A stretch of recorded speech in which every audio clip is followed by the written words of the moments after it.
That was electric.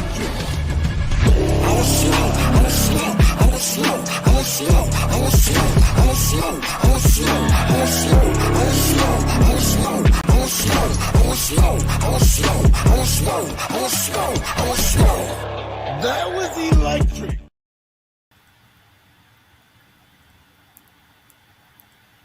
Smoke royalty. We're smoking with y'all, man. Hey, we is here. And we is back with another Smok3n Wit The King. You dig what I'm saying? Welcome to Smoke Sunday and all that. Where each and every Sunday we bring you the finest of battle rap content in the universe, people. Our next guest, you know what I mean? Well known in the battle rap community.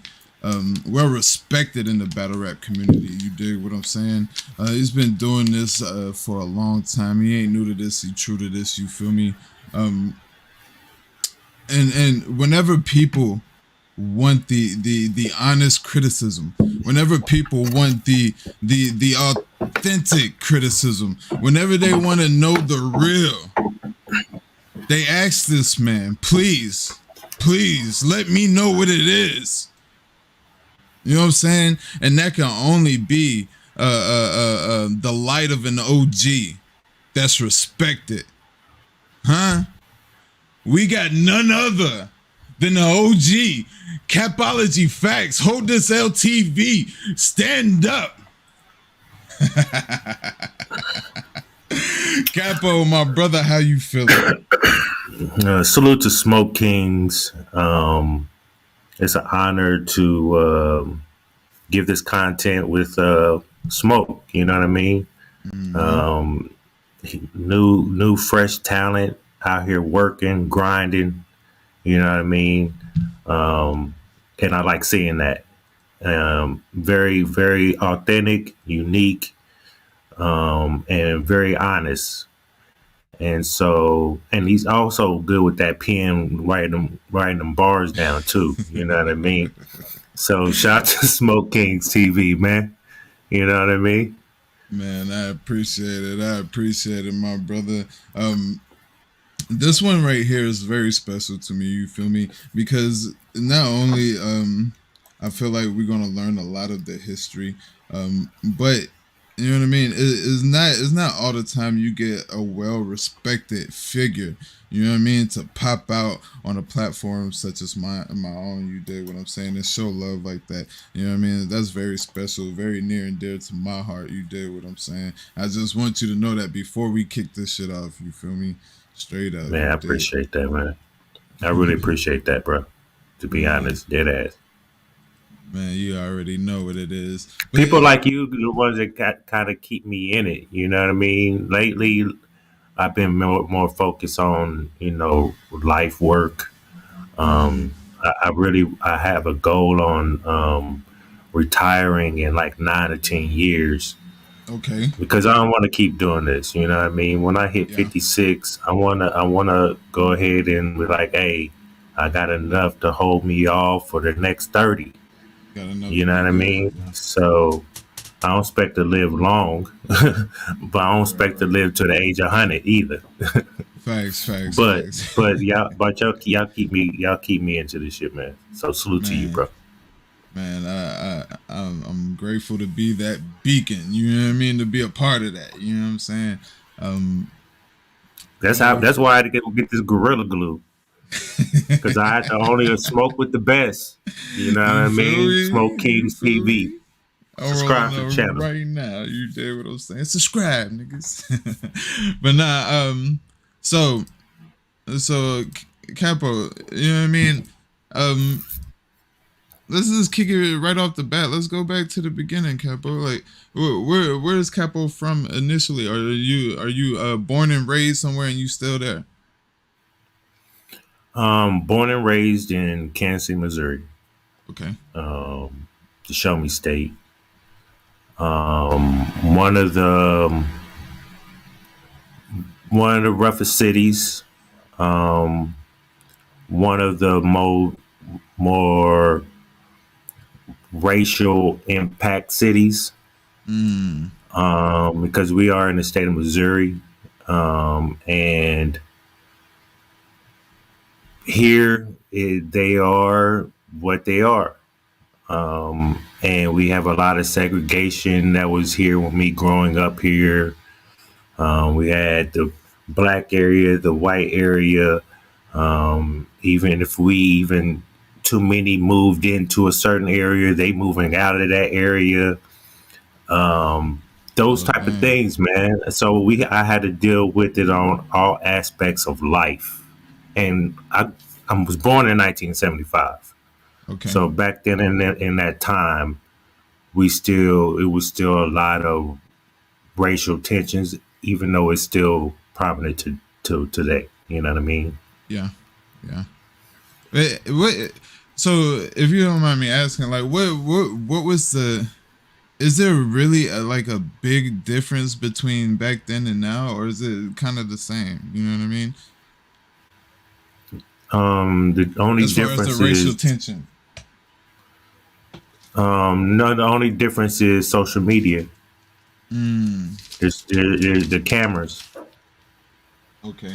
But as we see, it doesn't deter what's going on and what's Right. happening because they're still getting caught with it. So imagine how much it is now. Go back to where I grew up. Yeah. You know what I mean? Short story.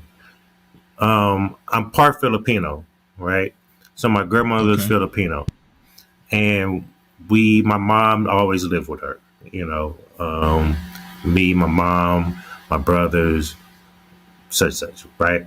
So we go. My Mm-hmm. mom went to this college. We go and do her graduation. We go eat. My grandmother, me, my brother, my mom,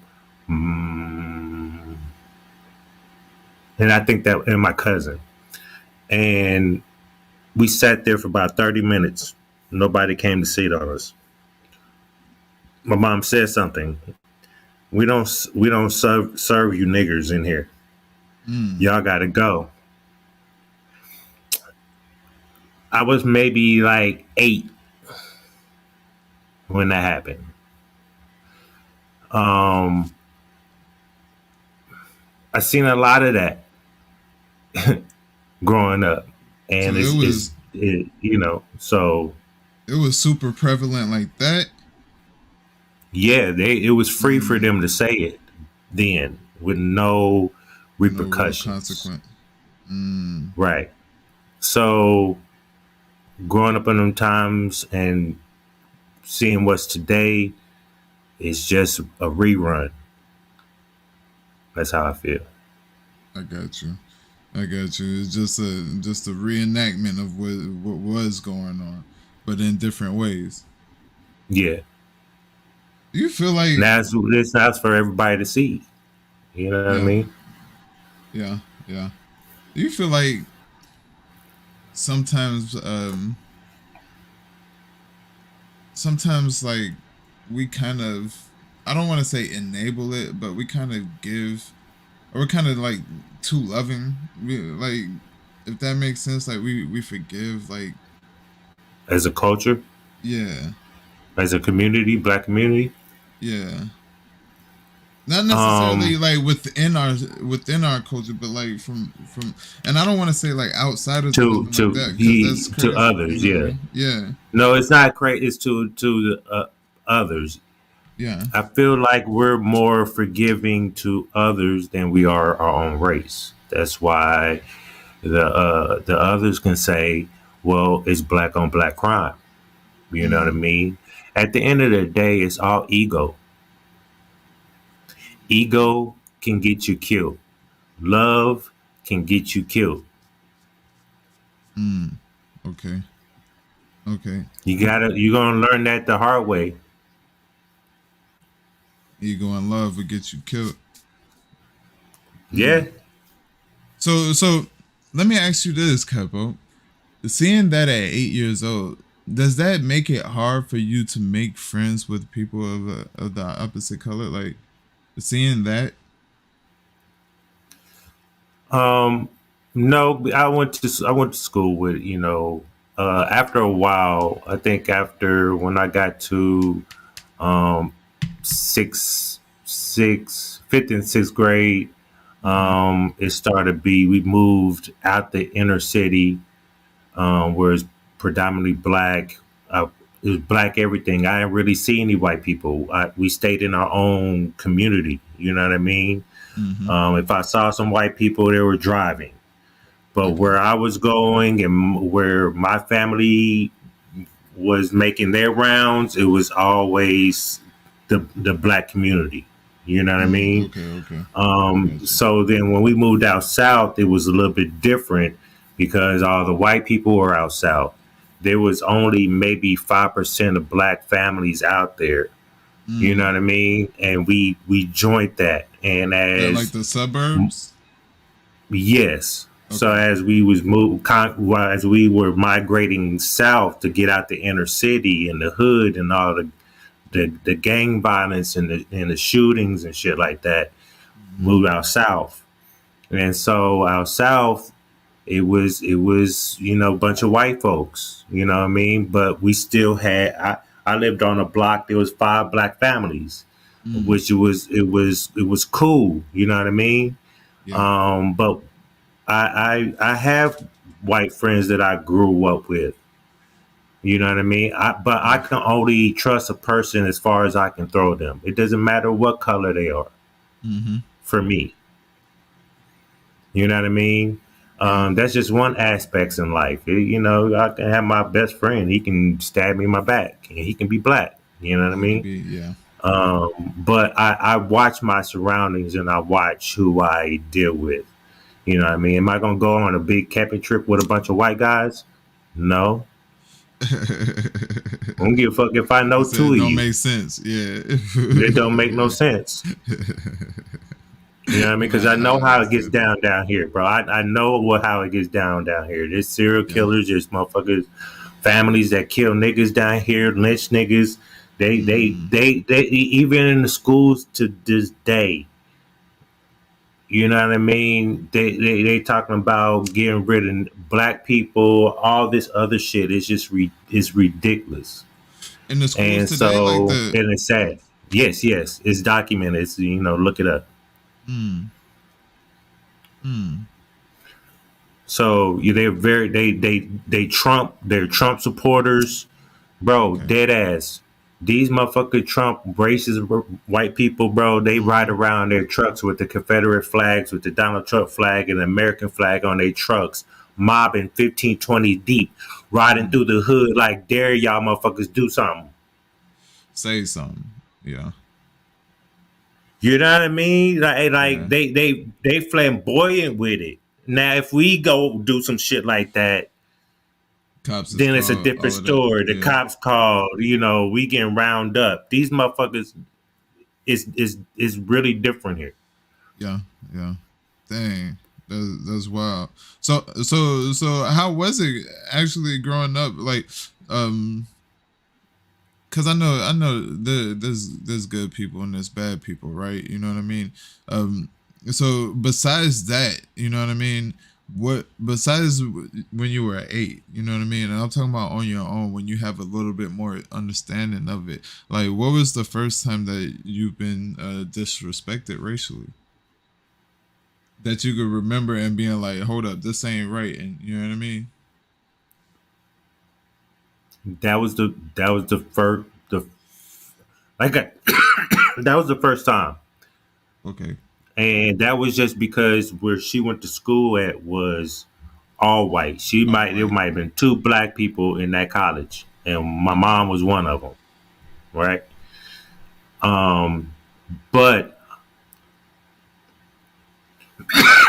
even when I moved to the suburbs, we always stuck to our own. Right. You know what I'm saying? Right.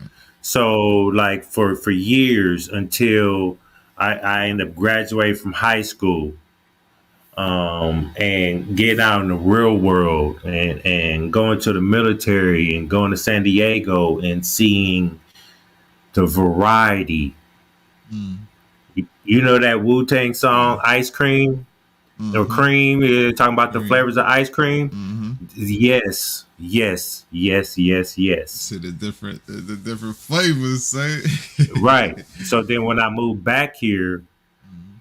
it kind of it is still predominant, white, but now a lot of Latinos are here. Okay. We still, the black community, far as the Metro Kansas City, is all black. You know what I mean? The suburbs on the outskirts of Kansas City is all white. They Mm, kind of move away from the city, but they're trying to move everybody back to the city. You I know, got you. I it, got you. so yeah. I after that, the only really racial shit would be from the cops. You know Okay. what I mean? But other than that, somebody coming up to me calling me a nigga. No, I'm 6'5", Okay. and um, niggas ain't yeah, niggas like ain't I'm pulling up that like that that. that that shit's not gonna work, for me. You know what I mean? And I try not to veer out too far from where I'm comfortable at. I got you. I got you. So being a kid, take me through a Kansas City summer night as a kid. Well, what kind of kid? Like, what do you mean? Uh, uh, A teenager? before no, like just As a outside riding bikes child? and An stuff. infant? Yeah. Oh no, Not it. no, we outside. We outside Mm, playing kickball. We riding our mm, bikes. You know what I mean? We doing the dirt trails. mm, It was a thing like we'll go through the sewer lines and shit like that. Just being just kids going through construction sites and yeah, yeah, setting fires and shit. Just being yeah, it was one of those destructive summer nights. You know what I yeah. mean? We was we my mom worked 3 jobs. You Okay. know what I mean? Once my grandma went to sleep, it It was was on and you popping. stuck. Our house was the spot. You know what I mean? I was the Okay. first house on the corner of a dead end street, and all the homies were up the block. Mm, So like and the cops, the cops, you have to. They don't really know that area like that, so okay. we will always get away with shit. You know what I mean? Um, but that's just as the younger nights, the younger days. Let me ask you this, Capo. How easy was it to get into some BS? It was always easy. It was all I didn't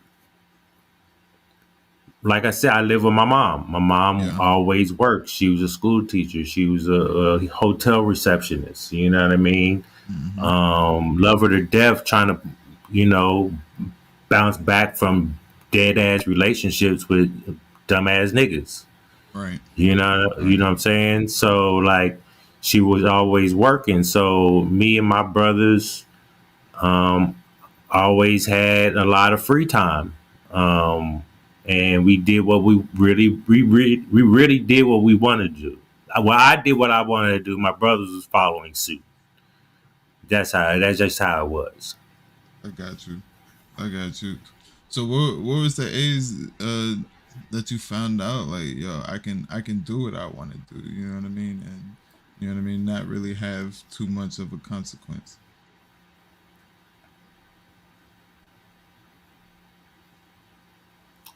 Um, I think I felt that all my life.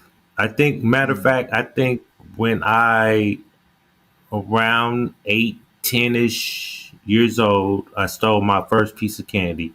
I mm. thought it out too. I was like, I'm gonna go to the store. I can grab this and just walk out, and that didn't happen, right? So they took me to the police station. The police called my mom. My mom came and picked me up. It was silent in the car. She was like, "Hey, just go upstairs." I said, "Okay, cool." And she had like, cooked me something to eat and just had a conversation with me, and it was done. I think at that point it was like I can actually do what the fuck I want to do and there's not going to be any consequences about it from her.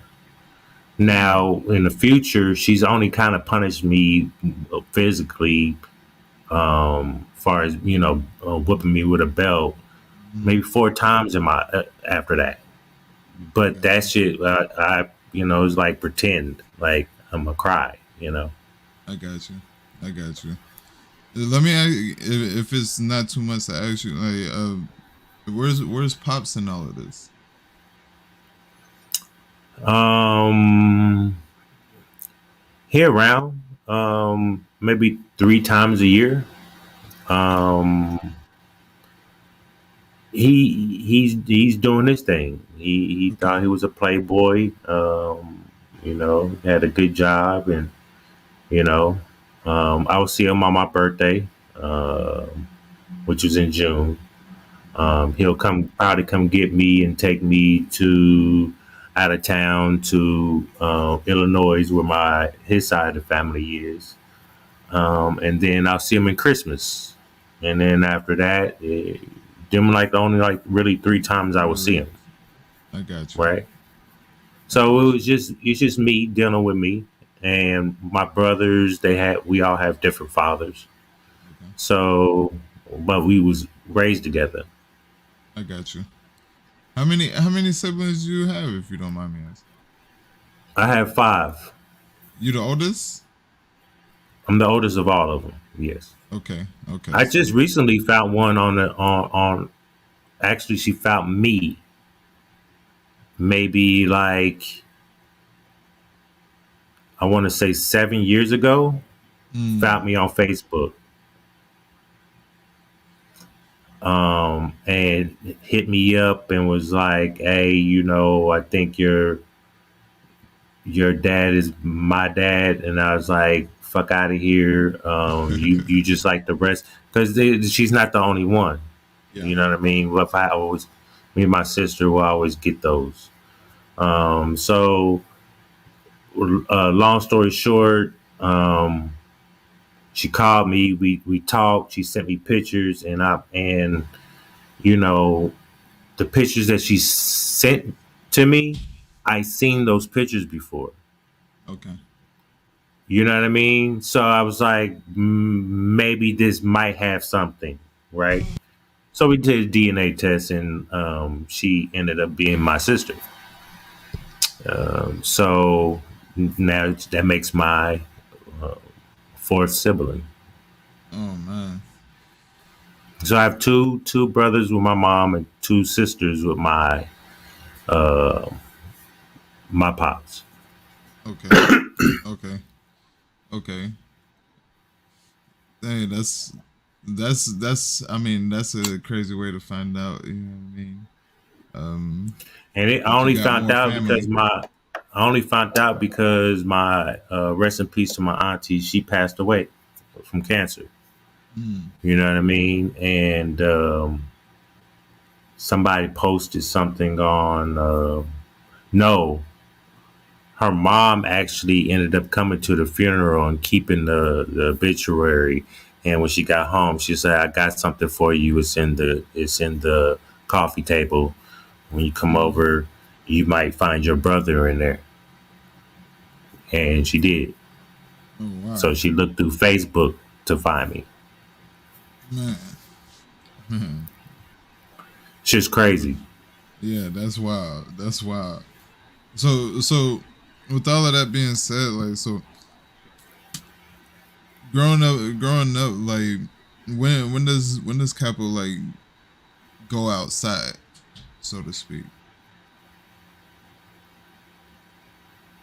Um, Capo starts really, really going outside maybe age of 15, Okay.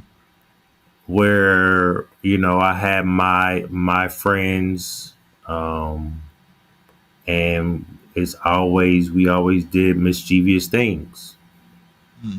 um, from setting shit on fire to breaking in houses to stealing cars to you know drugs, those type of things, Mhm. that's when all that started. That's when it really started to happen. Ramp up with it. Yeah. Mm. And so then about 19, I met my OGs that put Okay. me on they set. Okay. I was always a blue nigga, always. Okay. From even when I was younger. You know, it was no crib. I didn't understand that till I got, until, later on in life when Mm. that's just, really started. But I always loved the color blue. And so all my friends and shit, it was majority niggas that love blue.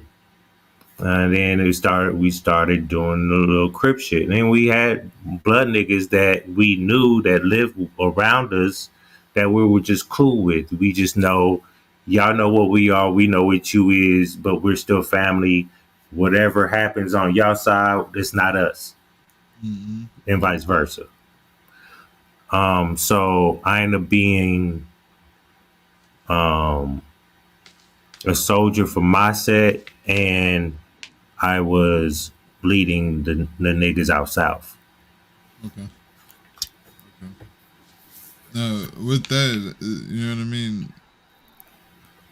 How like because us civilians from the outside looking in, we don't see it as being that structured, right?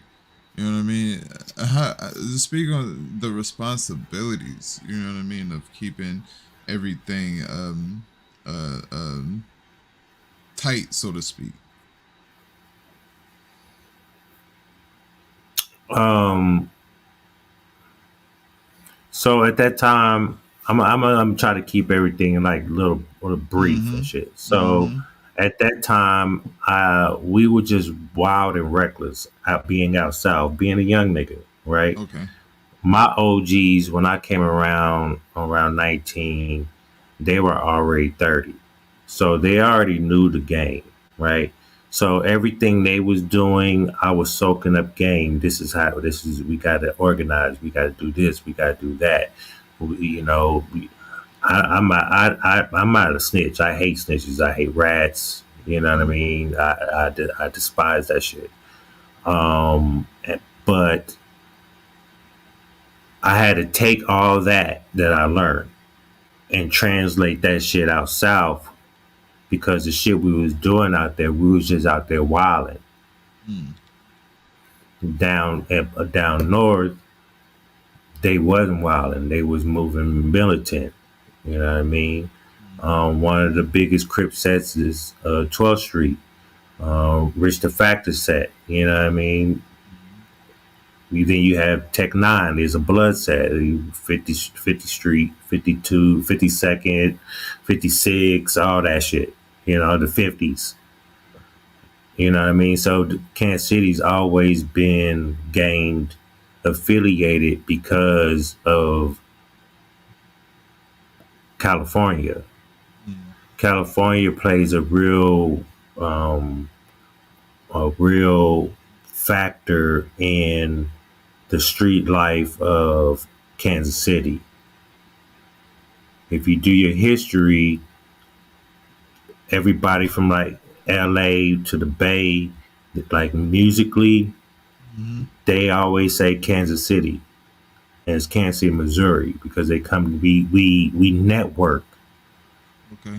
Rest in peace to Mac Dre. He got killed down here. Rest in peace, man. You know what I mean? So we had after that there was a lot of tension. My little homie Fat Tone, his name got brought up and they killed that man, Mm. thinking he killed Mac Dre, and he didn't do that shit. We had love for Mac Dre. Nobody hated Mac Dre out here. Obviously there was somebody, but it wasn't who they thought it was because all evidence led to somebody else. Okay. So I lost my homie in a lot of I lost a lot of my homies on a lot of bullshit.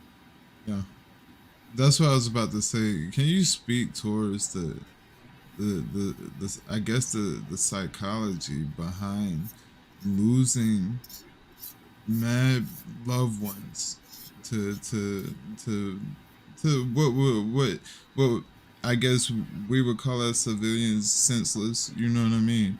Um, and still keeping, you know what I mean, keeping it, you know what I mean, to the code.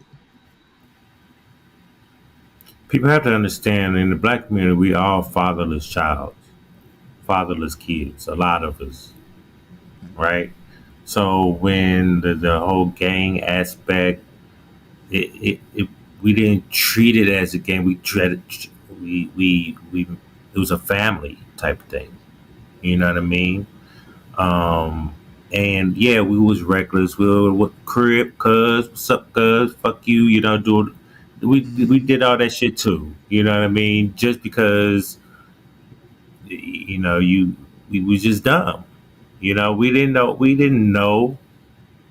We it's like anything in life. You don't know anything. You got to learn how to do everything in life, and it has to be repetitive for you to be an expert in it. That's with Right. anything in life. So it was just it was just family for us to be dead as honest. It was family for us. But then you have people that wants to things happen. Now you're beefing. Now you going up to people's set and y'all scrapping 15, 20, 30 motherfuckers. Meeting up at the park, 15, 20, 30 motherfuckers. A shootout ring out.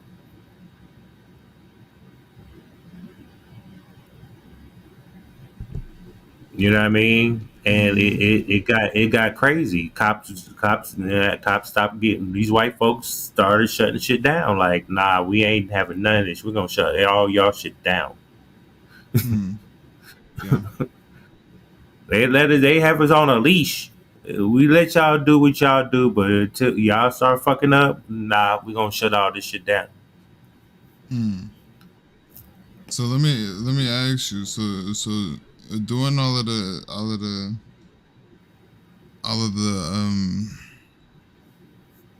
doing all of the activities. You know what I mean? From the ages of 15 um and beyond, right? Um how is it like in school? You know what I mean? Like I know you said earlier that, you know what I mean, y'all had, you know what I mean, sort of truces with other areas, like, but does that make you a target in school as well?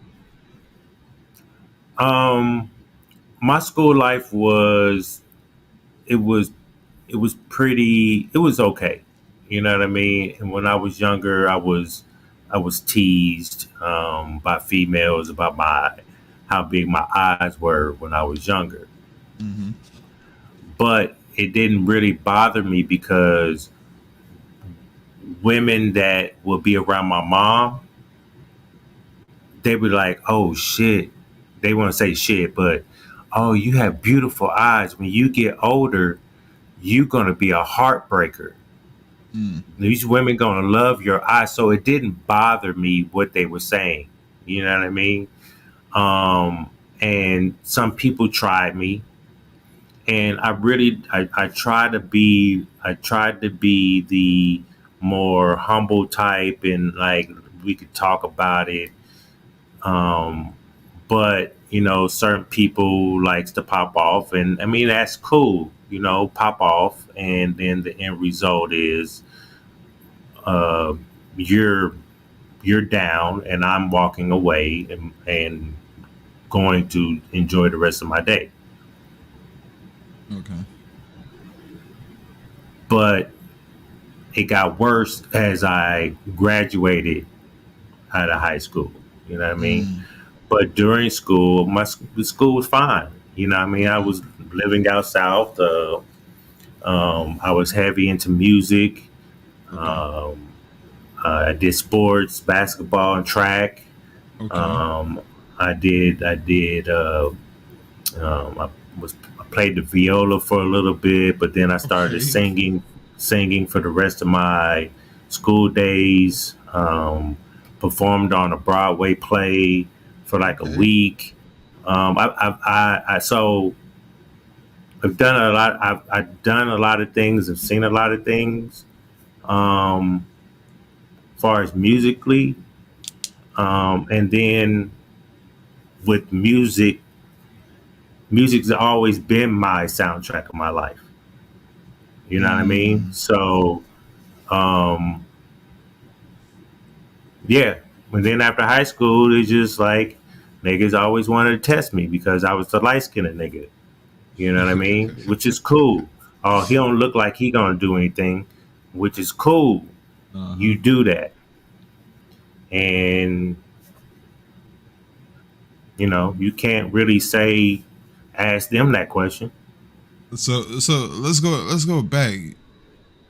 You said you were heavily into music, like making music, or just like the different various genres of, and listening to music and then appreciating the art. No, just okay. So I've done everything, a lot of things in music. So I've done things far as once I started getting as a kid listening to music, listening to the music my mom was listening to the Mm. music my great grandparents was listening to. It was a spectrum from the white '80s to the gospel of the '80s, Mm-hmm. and then rap came along, which was like amazing to me. Like, what the fuck is this? And it was just basic shit. I always was like intrigued about the hearing that, and I wanted more, right? Um, and so I started listening to a lot of that, a lot of the music back in the day, break dancing, shit like that. So then when I started singing, um, I did a lot of competitions and things like that. So then after that, Capo, like singing, it singing, got to a point. like nigga, I can Yeah, sing. I was a natural tenor. So like I Okay. could hit bass to soprano, sometimes no alto, and sometimes soprano. It just back then I can hit the high notes, and that was back then with when the R&B started, getting into it. There's a lot of falsetto um, R&B singers, and the women love that shit. You know what I mean? Okay. But I was very shy. Even though I was singing, I was very shy, Okay. and I really didn't believe in myself until the still until I started hearing the girls screaming in the audience. Okay. You know what I mean? But I started getting into street life, Left it all to be behind. honest, and then I started making beats, making music. Mm. I tried to start, rapping and singing and all that shit, but I I kind of converted. I just wanted to be a street nigga. You know what I mean? And I didn't want to be. I was already having a crutch on me by being a pretty light skinned nigga. You know what I mean? And I needed to. I needed to get out of that. That's what I was about to ask you. So when does being a street nigga not become desirable anymore? I think I stopped dealing with the life. I want to say the age of. It was between the age of 35 and 38, Mm. right? It just got to a point where it's not. I was always a nigga. I was always a street nigga, but I always had a 9 to 5 because my Gotcha. older homies taught me in a younger age, nigga, no, you need to work. You need to work because if you don't work, and then let's say you turn 28 and you have to get a job because you just went to jail, and they're gonna look at your shit like you don't have no experience.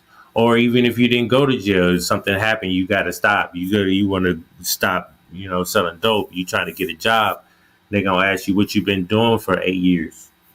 They already know what you've been doing for the 8 years. You won't even be in that office talking to them about no motherfucking job in the first place because that's what they would have saw in the motherfucking application when you filled that motherfucker out. Right. So what I did was 9 to 5 and bang at night. Okay. You know what I mean? Depending on what my job was at the time. I got you. I got you. So, what was it? Something specific that was like, yo, I need to chill out from this. More my kids than Okay. anything. You know what I Okay. mean? I got three kids now. Two of them are not kids anymore. They're young adults. Okay. And I have one, my little man, um, um, little Capo. You know what I mean? Yeah. Um, and people Shout out that to the follow me, babies. yeah, the people that know me, they've seen little Capo on my platform for a Mm, couple of times. playing video games and Um, whatnot. yeah, that's a fact. So it got to a point where that and couldn't trust certain people that was around me, and I couldn't change that if I wanted to. I mean, I could, but then that would either make me look bad to the hood for offing this nigga, or I'm going to jail because I off the nigga. And you know what I Right. mean? So it was more for me like I need to step back. I need Right. to focus on me.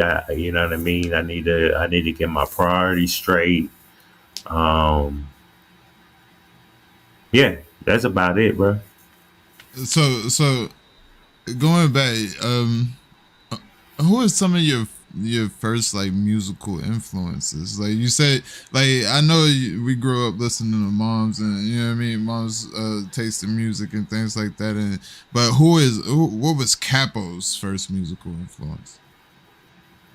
Um, okay, so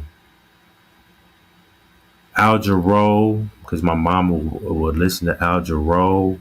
Okay. Um, the Earth, Wind and Fire, Okay. to the Jacksons. Okay. Um, them my early inspirations. I would listen to Cyndi Lauper. I would listen to all those because back then, like even before with Phil Collins and the Aretha's and the 70 well in the 80s, that's when I started understanding music. Mm, So um then when it was like the African Bambatas, but forgive me, Lord, for even saying that name, because just because I listened to him in the beginning of the introduction of music, I really don't condone what the fuck he did in his life. right. So I hope you get what you get, and I want to be Zulu. I wanted to be Zulu Nation when I was younger. I thought that shit was cool. You know what I Mm, mean? The lynch mob, these type of things. And so, like, then the Rum DMCs, the L Cool J's, the Heavy D's, okay. these type of the new additions when they branched off the BBD and all that other shit. Right. It's just a lot of everything that and it's amazing to listen to it when it comes out. Going back and listening to music, it's not the same feel Not the when same. in your life, because music play a soundtrack to your life. Yeah. You know what I mean? When I was younger, I wanted to be part of the Jackson 5. You know what I mean? Yeah. That type of shit. You know, in the mirror, pretend like I'm on the motherfucking stage, but I'm really shy. I'm really scared. Yeah. But I had to push myself to, this is what you wanted to do, so do it, nigga. So What the do fuck's it. wrong with you? Facts. Facts.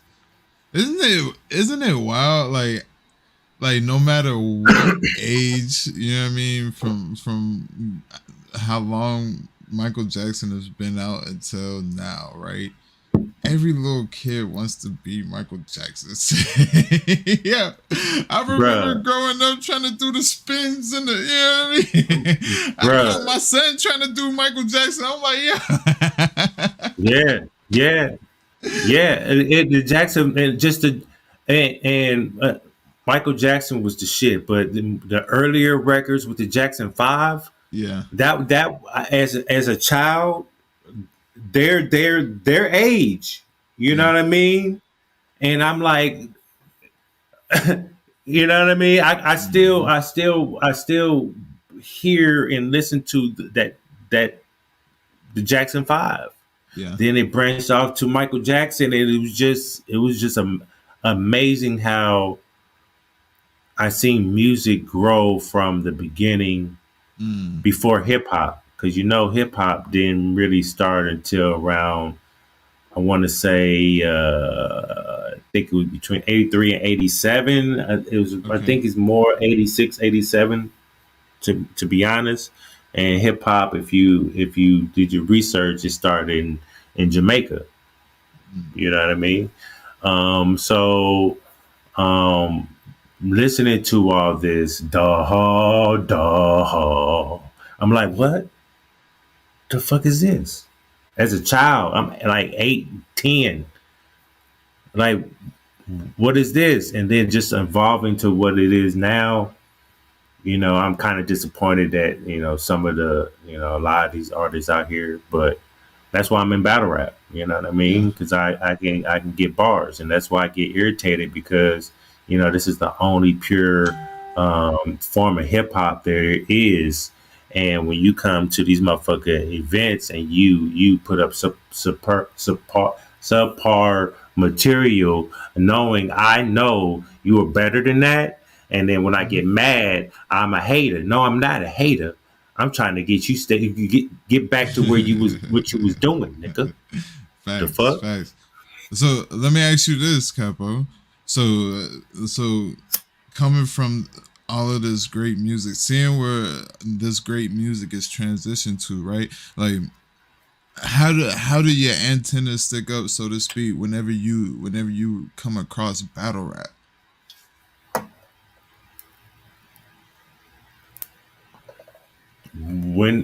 So you asked me, when did I start hearing the No, no, battle no, rap? no. Or When you came across battle rap, like, hmm was it that same feeling as hearing like hip hop for the first time, or hearing those old Michael Jackson, you know what I mean, those old Jackson 5 tracks, you know what I mean? Is it that when same feeling, or is it a different type of, you know what I mean? Was it a different type of feeling? no, it was a different type of feeling. Okay. It was like it gave me the feel of a bar fight. It gave me a feel of a um 10 on 10 fight outside in a park. Mm, It gave me a feel of the rival school come up to your school, and the principal get on the motherfucker the megaphone and be like, the intercom system, and say, hey, such and such school is out here disrespecting our school. They outside in the back parking lot. Teachers let them out of the air, let all the kids out the motherfucking classroom, and everybody go to the back parking lot. That's a true story, by the motherfucker way. It gave me that feeling, right? mm, But without anybody getting hurt. Mm. Mm. Now you're playing with words. It's like mental warfare. Yeah. It's like a verbal chess. Mm. And Verbal chess. I like that. that's a intriguing to me. You know what I mean? I wasn't the straight A student in school. You know, I understand word patterns and all that shit. I understand bars and how they motherfuckers put together and craft around. I've done it before. Yeah. You know what I mean? So before that, I can't say that before the end because that later on in my life. But I understood rhymes. I understood punchlines. I understood that. And when motherfuckers can play with words like that and put something together where they are like disrespecting you in your motherfucking face, that's just dope to me. And to freestyle it back then, Yeah. you know what I mean? That shit was dope to me. So let me ask you this, Capo. When was the first time you seen it? Like, I don't care what type of battle rap it was, whether it was the early scribble jam. You know what I mean? What was the first time you seen it and you got that feeling? It's always been there, through the KRS ones and you Mm-hmm. know what I mean? All those type of the Big Daddy Kanes, all those type Mm. of they was battling it on wax. That's where that I got that feel from. It was y'all battling on wax. Yeah. Then when I really saw it a cappella, it was back then when um, the Freeway and the Cassidy, and what I mean. I seen the Okay. Mook Okay. out there, those type of things. That era. But Yeah. then, Okay. street life, took me away from a lot the battle knowing battle rap like that. I was always into music, but staying in tune to battle rap, I was more about cripping than anything and macking the bitches Okay. and making money. That was about it. And then it was in that Hey, order. hey, no, hey, man, you gotta do what you gotta do. You feel me?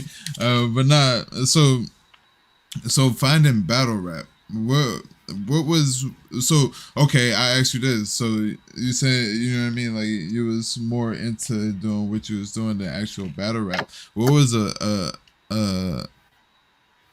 a battle that you saw that was like, hold up, man. Let me dive a little bit deeper in this. You know what I mean? Well, okay, so when 106 in Park started and when they started doing the Freestyle Fridays, I was in tune, right?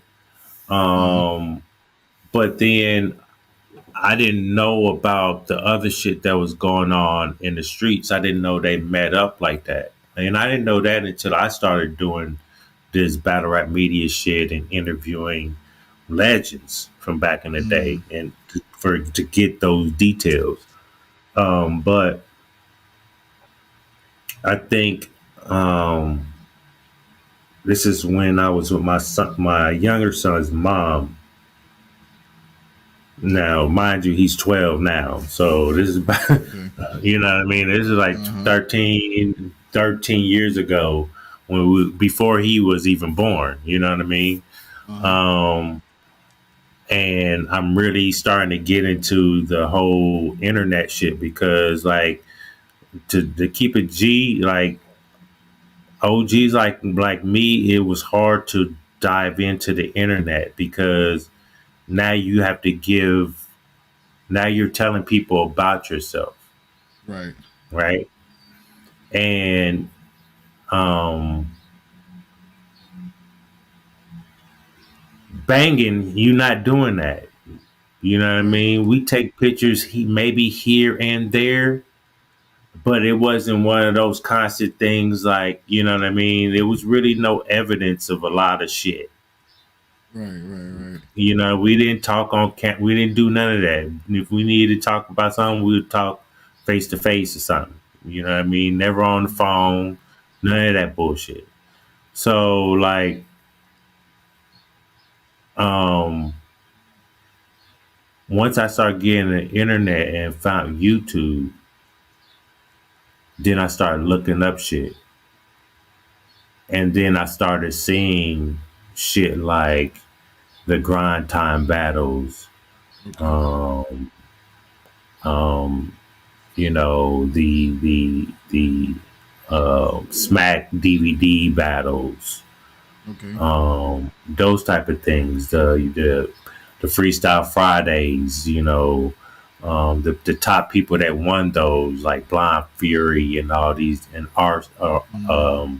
what's that nigga's name? Arson.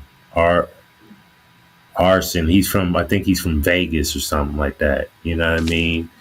And then that led me to like, um, what's it called?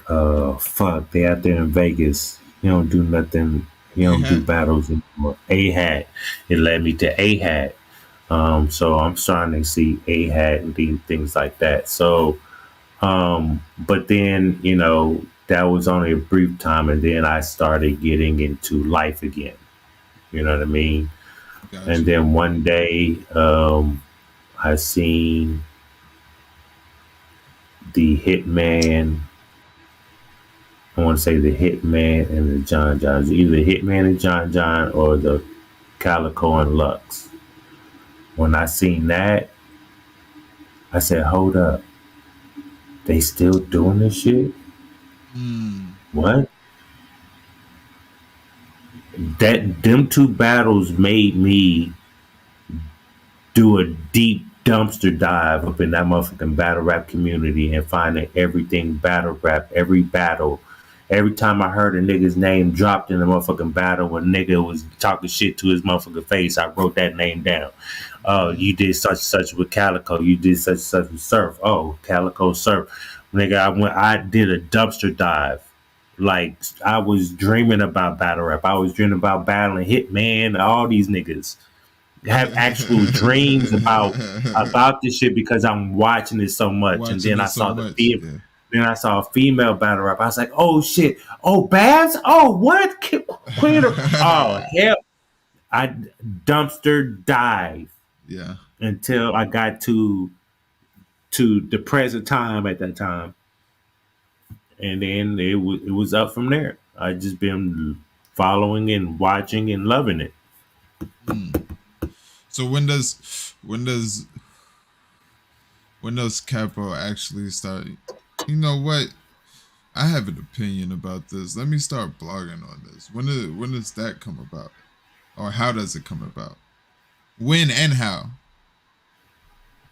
Um, I got tired of the narratives. The and it was the narrative was pray for the Midwest, pray for Missouri, pray for the Show Me State, pray for St. Louis when Young Ill Ice Pack no show, right? Mm-hmm. They got on that platform and did that to him. Mm-hmm. When knowing there's been people that's done that to y'all that is over there on the East Coast also. Mm-hmm. So why is this even happening right now? When that happened, I was like, my girl at the time, I was like, you know what? I think I'm gonna start blogging and doing this battle rap shit. She was like, what? I was like, yeah, this battle rap shit. She was like, okay. Um, I said, but I need a name, you know, and I don't veer too much from my street name. I don't veer a lot. It has to be somewhere in the realm of my street name, right? So my street name is Capone, Okay. Capone, right? but my niggas would call me Cap, Capo, Cap One, those type of things, right? And Uh-huh. so I just didn't want to be Capone Loc because there's a lot of Capone Locs out there in the world and shit like that, and Facebook, on YouTube and shit. Man, we're not doing that, and I can't. I don't like jacking other niggas style, and so my girl was like, I was thinking about something, and she was like, once you add, once you do Capology, because she was like, ology is a knowledge of, right? And you can flip it to the knowledge of battle rap, knowledge of your life. You only know what you see and what you know. So I was like, you know what, that sounds good, and so that was where ended up being the birth of Capology Factz. Hold this L. First it was a Hold this L radio, turned into media. So Mm. You used to do radio shows? yeah, on Blog Talk Radio. Uh. Yeah, I used to do it, but there's all a majority of it is on YouTube. It's on. Okay. I put it on this channel, but there's some that's on there that I never dropped on the channel. Is it because it's a certain type of content, or you just never got around to doing it? Maybe a little bit of both. Because Okay. back then I used to do music spotlights with the battlers. You know what I mean? Okay. So I had one episode, I had one show, I had all the mafia, and because I was inducted Midwest Mafia because I'm from the Midwest, and it just goes with it. Um, so I had Mafia at the time, and that was Geechee Gotti, that was Coffee Brown, that was L.I. the Mayor, and that was Ron Compton. Um, at the time, it was those four. So they was on, and we played their music on the show. So I couldn't put that on YouTube at the time. I got you. You know what I mean? So it'll be a lot of things like that. So, I got you. but I had a lot of interviews on that show. You know what I mean? Classic interviews from the Clean Paper. I think Clean Paper was my first ever interview I ever had, far as a battle rapper um, on the mainstream. You know what I mean? From Clean Paper to Shuni to Farrah, um, to Cortez, to all these, battlers with names, and I didn't have a name at the time at all. Mm, You know what I mean? So got you. that's kind of what kind of started kickstarting a lot of the shit. You know what I mean? Um, I So work with a lot of people, so it was crazy. when was it? When was it that you found out, like that you noticed, like you have a voice, like a real voice in this community?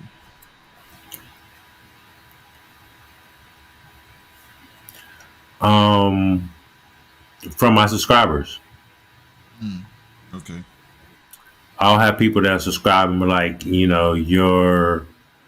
your name does not match your subscribers. It should be, your subscribers should be matching your name, and you have a name out here. You know, um, and I don't do shit for cloud. I really do this shit for the culture. To be honest, you know what I mean. Uh-huh. And uh, the Danny Myers versus Saint Mike, that's on me. That's me. Mm, And people knew that. A lot of the top media, your favorite bloggers, they're subscribed to me. They've been subscribed to me. This is why I don't. This is why when motherfuckers come up on my platform and think it's a diss about my subscribers, I don't. I gives two fucks. You don't hurt my feelings because you want to know why. The people that I'm really speaking to, which are the league owners and the battlers and the people that y'all follow, they're subscribed to my channel. So when I be talking my shit, I be talking to them.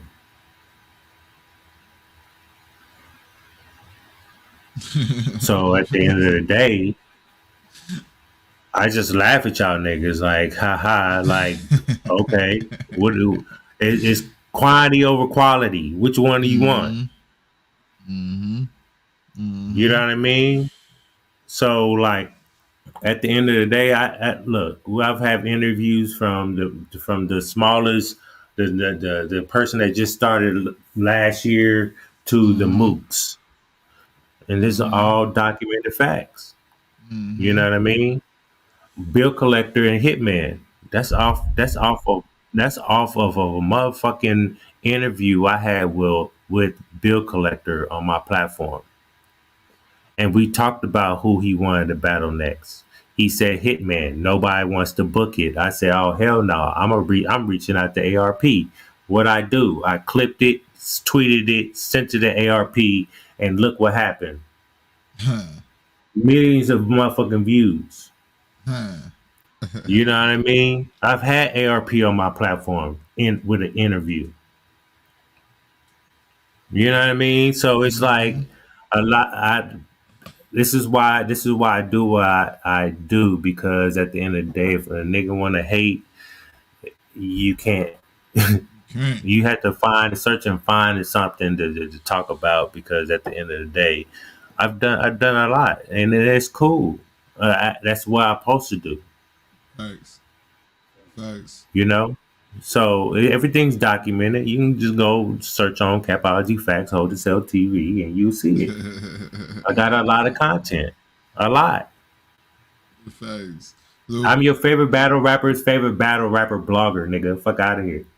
Feel me? Talk to these niggas, Capo. You know, I'm always gonna talk my shit. I should have sent you my little clip. Facts. Facts. Play that right there. You feel me? But not. So navigating the land space that is battle rap. You know what I mean? What kind of like what draws you into it? Like, you know what I mean? What's the inspiration behind the draw into it?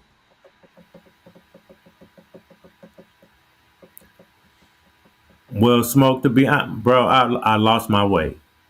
And what to answer your question, it was about the bars. Okay. Right. That's why when I start my shit, I say,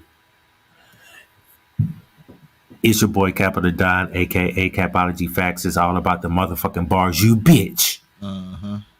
Cause that's all I care about.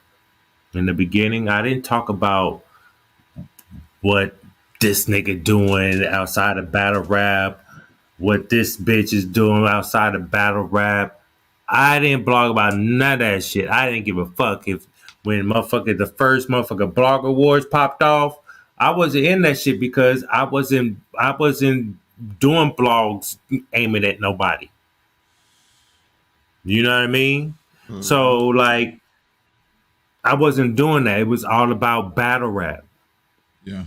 And then what happened was I started being media and shit. You know what I mean? Really deep in a deep dive in and trying to be behind the scenes and knowing the info and to be honest, that's where I fucked up at. Why you say that? Because I know a lot. I I hear a lot. I see a lot. Your favorite battle rappers had ghostwriters. But y'all want to talk about these bitches, but these niggas out here have ghostwriters. You know what I Oh, mean? There's a lot of it, but there's a lot of shit out here. These motherfuckers, a lot of motherfuckers undercover in the closet ass niggas. You know what I mean? There's a lot of motherfuckers out here. You know what I mean?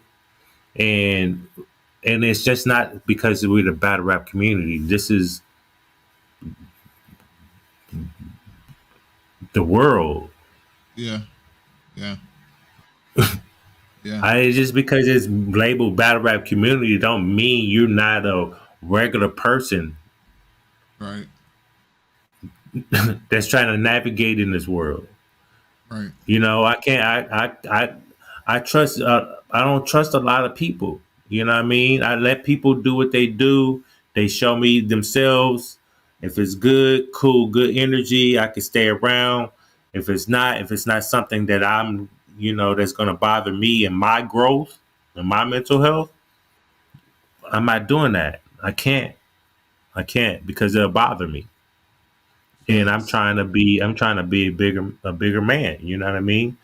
I'm always about morals and integrity and staying in your square and call it 100. It's no favoritism. It's no none of that. And that's why I don't have a lot of people because they don't. I'm a blunt person. I keep it 100. Like I don't. It's not. I don't hate you. I'm saying this out of love, though. You know what I mean? But a lot of people can't take it as that. They take it as I have a problem, which is cool. Mm. You know what I mean? But I'm not gonna say something to somebody I don't give a fuck about. So having the knowledge kind of ruins some of the love for it. To sum it up, did I hear that correctly or not? Man, I mean, I give people. I just people are people. I just Mm-hmm. take it as that. The good ones will show their true good self, right? Mm-hmm. Them are the people that you want to keep around. They will keep you on your toes.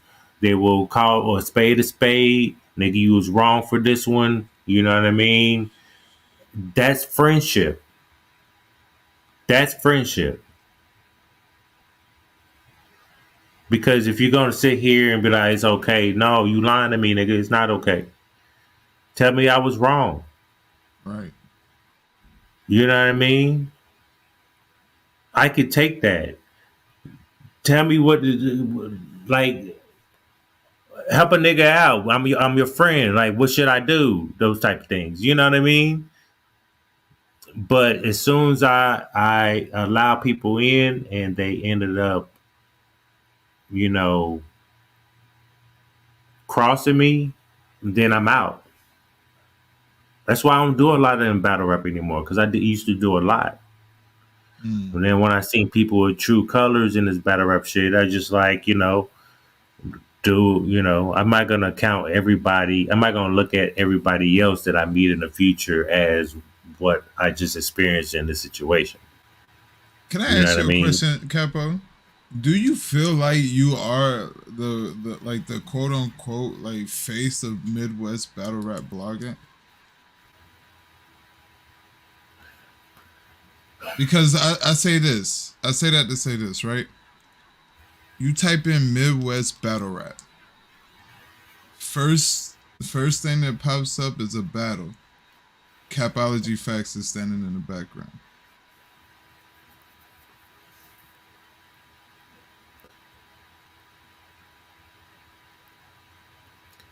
Um, I would say this. I feel like because I know there's DME Detroit. He's in the Midwest, but Mm. we gonna talk about this Midwest shit because I have a question too. You know what I mean? I want to question. Look, because it just dawned on me, right? I was going to do an interview real quick. I was going to do an interview, and I was like, hey, it's going to be at 4:00. And so at 3:45 my time, which I had like that's only not 3:40, by 3:30 my time, he hit me up like, hey, You didn't send the link. I'm like, well, it's 3:30. I said it's gonna be 4, Central Time, thinking that he's Central Time because he's in Detroit. Come to find out, he's not Central Time. He's Eastern Standard Time.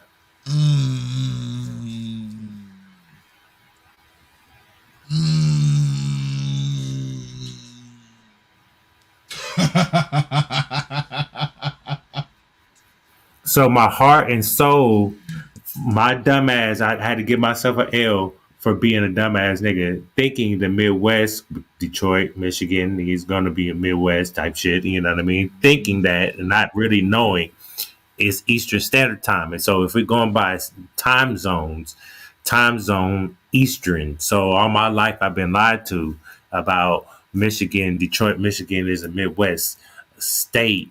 And you know what I mean? Yeah. I don't know if I'm bugging, but it's just this just happened. This just happened. Is it the whole state, or is it just that part of the state? No, it's that whole state. That whole state. Capo, you trying to start some shit? I'm not trying to start anything. I'm trying to say I'm Midwest for real. Yeah. You know what I mean? Yeah. And so it DME is up in Detroit. So like that I was gonna say, people that's in the Midwest is DME. You got Two Wise, you got Burner, you have I forget the nigga name. He always had the big heavy guns and shit in his motherfucking blogs and shit like that. I forget that nigga name. Man, my apologies. I forget what his name is, but everybody been putting in work. But far as a name that is, I just say I'm up there. I feel like I'm number one. I could be number one, but I never want to disrespect anybody that does a lot more than I do. I got you.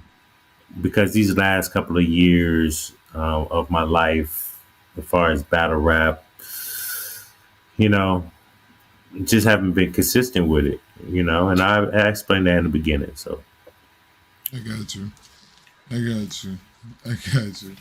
Nah, that's it.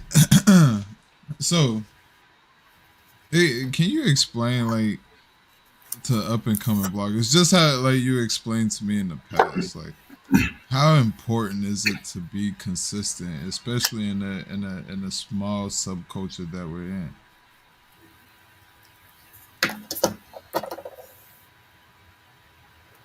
Well, most people are not. A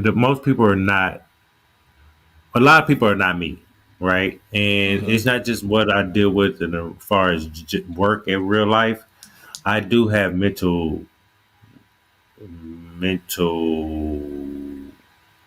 issues, right? And when things are compromised, sometimes I kind of step back to get my mental straight. You know what I mean? Because I function without medication. I can't do the I can't be taking these motherfucking white people drugs. I can't. I got you. You know what I mean? And it's at my age, that what I've learned, I just step back from a lot of things. You know what I mean? And I just deal with me mentally, and then I'll come back to my shit. You know what I mean? And that's just healthy for me, because then I don't want to go back to Capolo. I don't. I'd rather not. You know what I mean? And that motherfucker don't care. And when I'm talking like this, because me is my real government name, which I'm not gonna say. Certain people know who know my real name. I'm in my peaceful phase. right? That nigga, that nigga, you do not want to cross because you just it's gonna. You might as well just count your motherfucking blessings, live life as full as you can because once that nigga get his hands on you, it's a wrap. I'm just it's just one of those things, right? Uh, And then to be honest, I can get away with those shit if I want to because you just certain things you just can't say to me that you think is you just gonna be cool. It's gonna be cool at the end of the day. It's not. I don't beef with a lot of people because I don't want to go back and forth with niggas because I can't get to you. You know what I mean? Facts. Niggas that in my city, it's easy to touch you without me being there. Mm, Just because I'm out the hood don't mean I'm not the hood's not still here. You know what I mean? I can call people and meet me somewhere. That's nothing. And that probably won't even happen because I do all my shit by myself. I've learned my lesson on going doing shit with people. Cause mm. there's a when they get pressure bust pipes, I'm telling you, they not about it. They that the pipe be everybody going, everybody round up. Yeah. So let me ask you this, Capo. You said you kind of lost your way, right? Are you still at that point, or have you found your way back? To battle rap, Yeah. um, you know, I was having a conversation with BA the other day, and when we me you and the Yo Yo and BA, we were all doing our thing, making battle rap great again. Mm-hmm. You know what I mean? Um, we had a we I was there, but I was dealing still dealing with shit. I was still recovering from my girl kicking me out. I was staying with my brother for a little bit, trying to find a stable job and shit during Mm-hmm. COVID. You know what I mean? If it wasn't for my brother, I don't know where I'll be. And I deal with the mental health issues, and so he was my crutch. Got me a good job, got in my own place, and just trying to keep it myself mentally stable. But with all that said, um, I need to transition out of this battle rap shit because it's Mm. starting to get corny for me. Mm. It's starting to be it start like I don't believe a lot of these niggas on in this motherfucking battle rap culture. Yeah. I really don't. A lot of people that I like looked up to and like their content, I've unsubscribed to them niggas. I don't even watch them niggas anymore because it's just like at the end of the day, it's about morals and integrity, and I'm trying to be a better person. And me trying to be a better person and trying to stay on my word and all that other shit, and then I come back and do battle rap shit and be trying to lie and play games and do all this other weirdo shit. I Yeah, I'm not that. I'm definitely Mm. not that. You know what I mean? Um, so I feel like it's very negative, and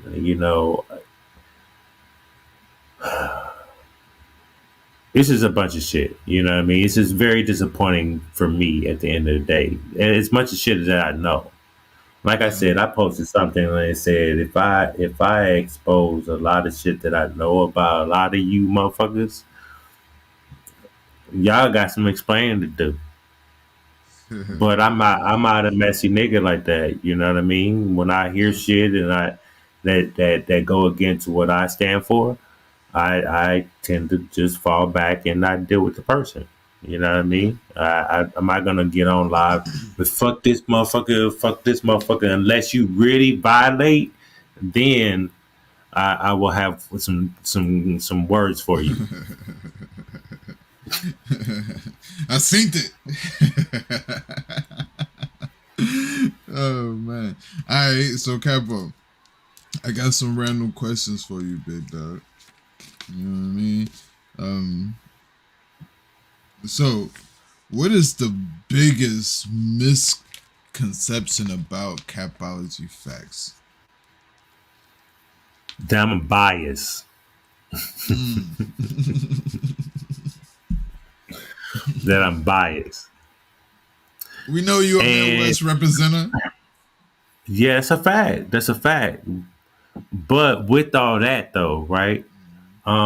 Even within my city, you know, I there's certain people that I know they just be playing around. They're not really serious and shit like that. And I talk shit about them. You know what I mean? And it's all respectful shit. You know what I mean? And so, like, they know I'm strict about what I want to hear and visual what I'm seeing. You know what I mean? I need greatness. I need you better than your last battle. You know, uh I don't want to see the same person I seen the last battle and that battle before. You know what I mean?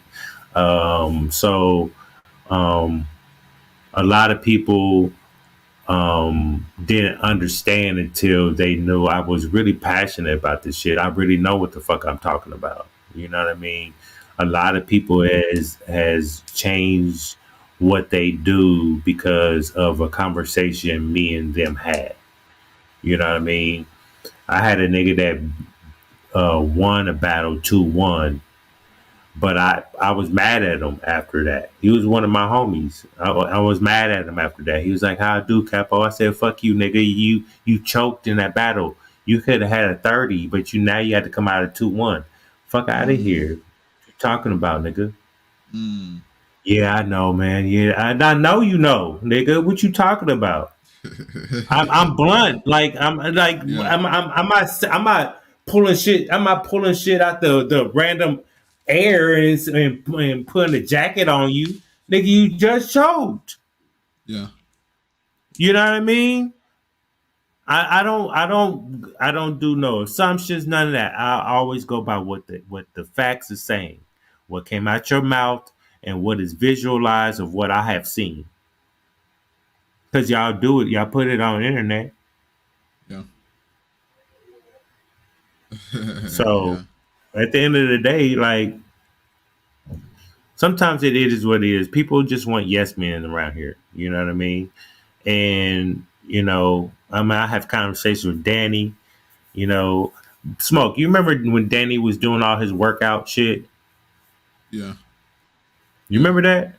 Yeah. Okay. You can go on Capology Factz Holders LTV. If I have many conversations with Danny Myers. I have a clip with me and Danny Myers talking about the whole. It was a incident between the Geechee Gotti and K Shine battle. I think that was like 53K, one of my highest videos ever in life. I don't know why, but whatever. You know what I mean?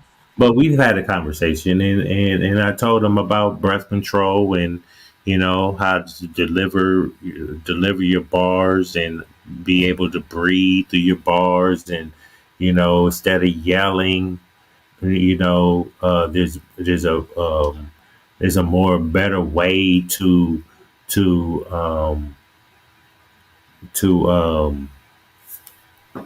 you know elevate your voice without straining your voice. Right. We've had those conversations. And what happened? He started working out and rapping and shit, trying to get the breath control because it's high energy. He needs that. You know what I mean? Spasmatic. His first battle, loved it. I was like, oh shit, this nigga's dope. And then after that, it was like certain battles was like, that's not it, that's not it. He was winning, but it was like not it for me. And then he didn't understand it. He thought I was a hater. That's all. He thought I was biased and shit like that. But then, respectfully, we finally had a real conversation to where he understood what I was saying, and he'll give me props to this day. You know what I mean? I have a list. I can go on and go on with names. You know what I mean? What Right, I right, right. done in this community. You know, so when people talk that shit, I'm just like, no, I'm not biased. I just, um, I like what I like, and it doesn't Yeah, matter where you from. You can be from the Midwest and get body. You nigga, you got body. you got body. Straight up. I mean, how you gonna get mad at me? You can't say, you can't tell me you didn't, you won around. You can't. Right, right. You said, nah, nigga, you got body. Nigga. You cannot tell me No, you possibly. no, we ain't doing this. We're not doing this. All right, next question. What's something that you've had before battle rap, before blogging and battle rap that's helped you throughout your career blogging and battle rap? Say that one more time.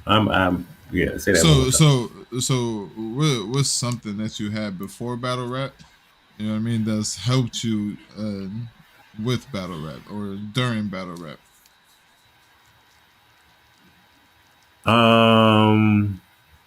To be honest, battle rap helped me. Mm, It helps me with my mental health. okay. If it wasn't for battle rap, I wouldn't I wouldn't have been here. You know what I mean? And that's the one thing that is a negative for me. Not taking medication, it can be one trigger, right? And it will Mm, set me on a downward spiral. And last time I went down that road, it took me about 5 years to get back to where mm, I'm good. You know what I mean? And so that's why I'm so passionate about that shit also. At the end of the day, think about your mama, your daughter, your wife, your girlfriend, your brothers, your sons, mm, because there are devious people out here in this world. Them people will will make or break you. It can be for the good or it can be for the bad.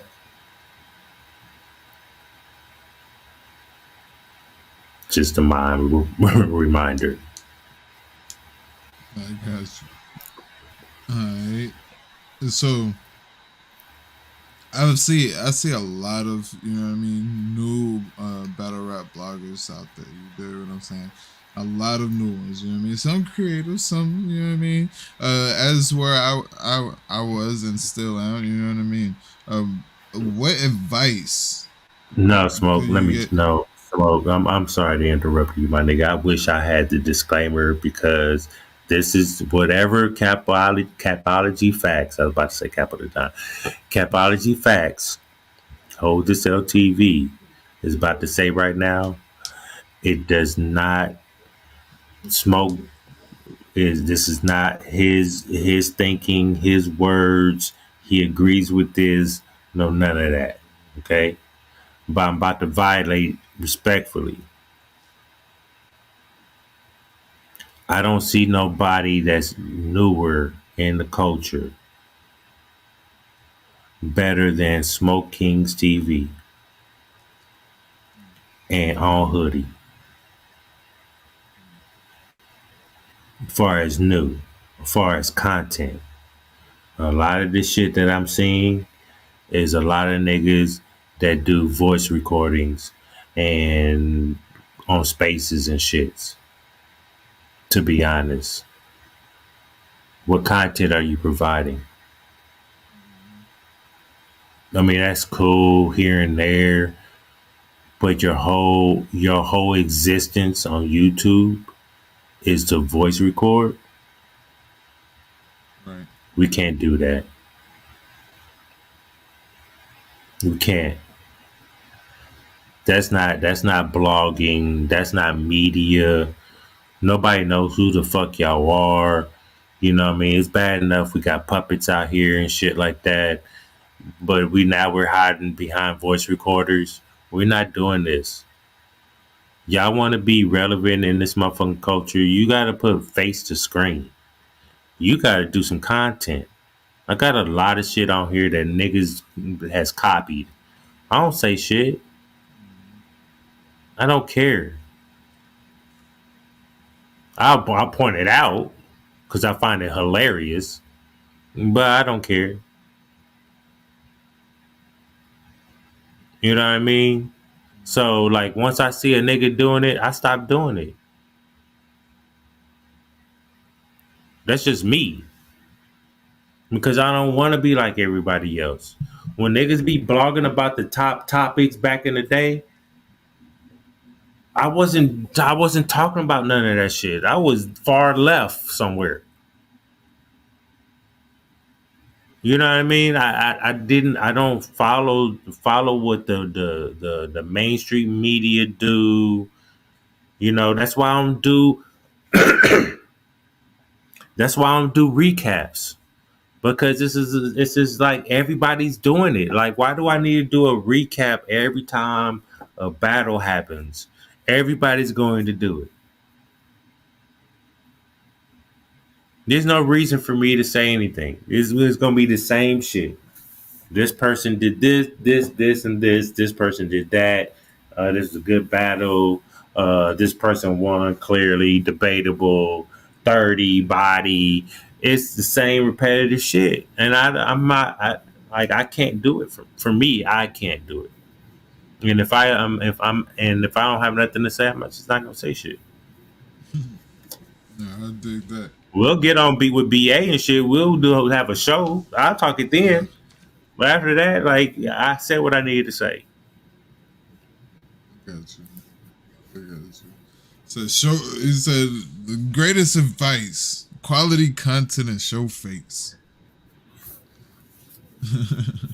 You gotta have content. You gotta Yeah. have content. You gotta know. You gotta show these people you know what you're talking about. You give a fuck about the Mhm. culture. You're not out here doing this capping. You ain't out here trying to clout chase.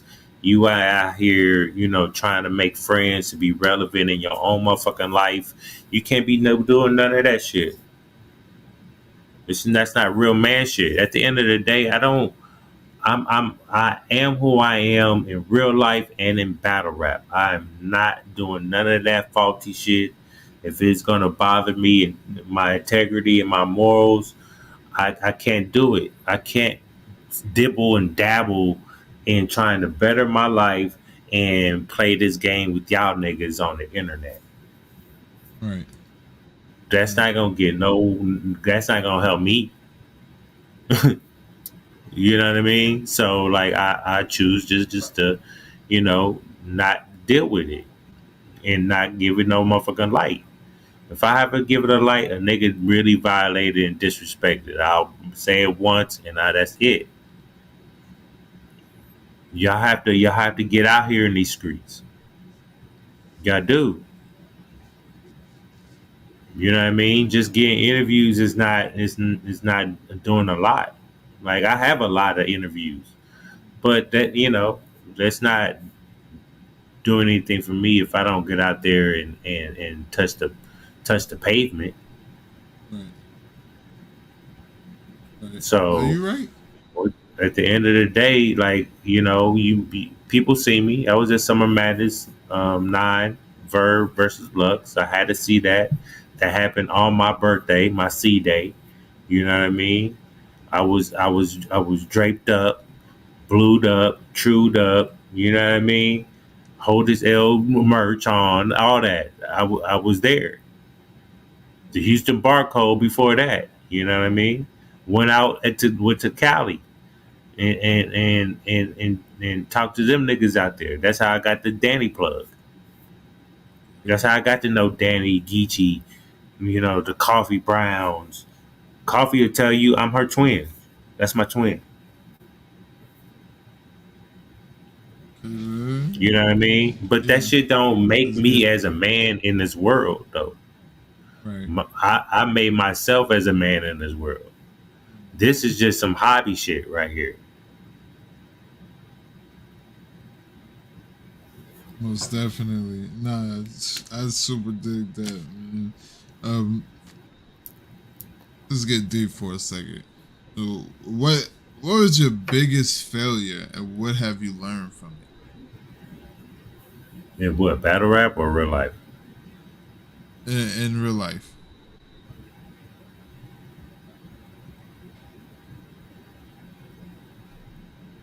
My greatest failure? Uh huh. Mm,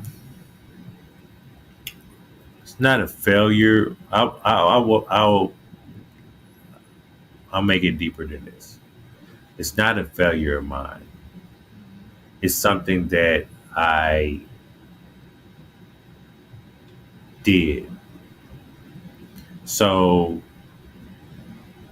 for me, if I feel a certain way and I have to make a decision to do something, whether it's beneficial or not, or I can go to prison for the rest of my life, I will do it anyway. Because if I didn't do it, it would kill me. Mm. So that made my life really bad. You know what I mean? And I've been fighting to this day just to try to reconcile that all that because karma's a motherfucking bitch. Karma's a motherfucker. You know what I mean? I'm trying to right my wrongs, but that's just on some man shit. You know what I mean? I want to be a better person. I do. I don't want to have to hurt nobody or even raise my voice. I don't want to do none of that. I've done that, been there, done that. Women, niggas when we fighting or some shit like that, or those type shit. You know what I mean? Um, I don't. I'm focused on my ending my future in a peaceful way and living my life to the fullest. Cause I'm not a young whippersnapper, man. I tell you that. Yeah. 46. I think 46 is just I'm 46. I know I'm getting up there, but you know 20 years, that's 40, that's 60, 66. My mom retired around that age, but I want to retire, enjoy life with my woman, my future wife. I want to do that. Yeah. Have businesses that's already lined up where we're just collecting. We got people running it. So um, that's all I'm focused on, to be honest. Gotcha. All this That's shit is just entertainment for it's me. just entertainment. Yeah. Yeah. I think that's where some people get it messed up at. You know what I But mean? now it is just entertainment for me. Mm. Battle rap was life for me. Mm. It was. Okay. How That's hard all is I it to did with separate the battle two, though? rap. For me, it's easy as fuck. That's why where I'm at in this culture, as far as subscribers. I should be up at the 50, 60,000 subscriber mark. You know what I mean? But a lot of my subscribers that's been here from day one, they know when Capo got some real shit going on, Capo go do his man shit. Mm. Okay. You know what I mean? Yeah. And if a nigga knock a nigga for doing that, you might have to look at yourself for that. You might have to look at your relationship with that person that thinks that shit. Hmm. because at the end of the day, I'm showing you this internet shit doesn't make me.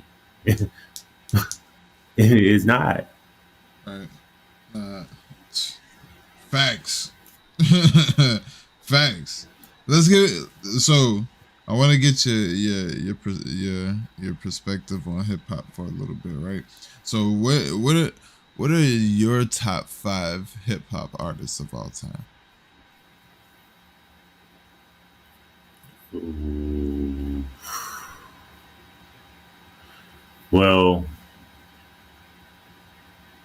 all right.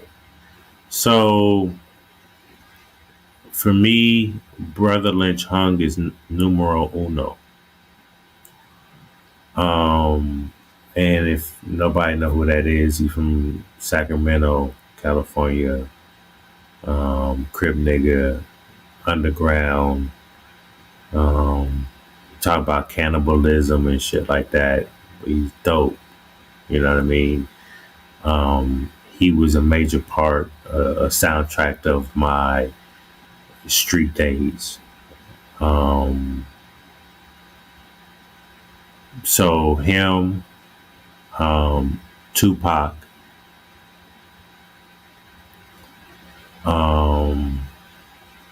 LL, um,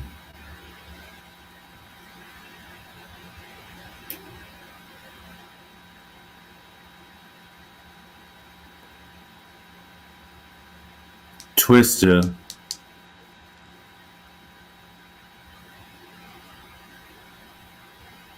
and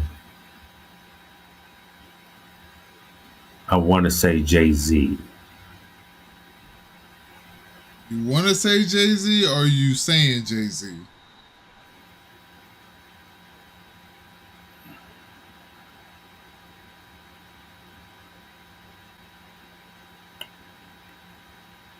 I'll put Jay-Z on that list. Yes, number 5. Okay.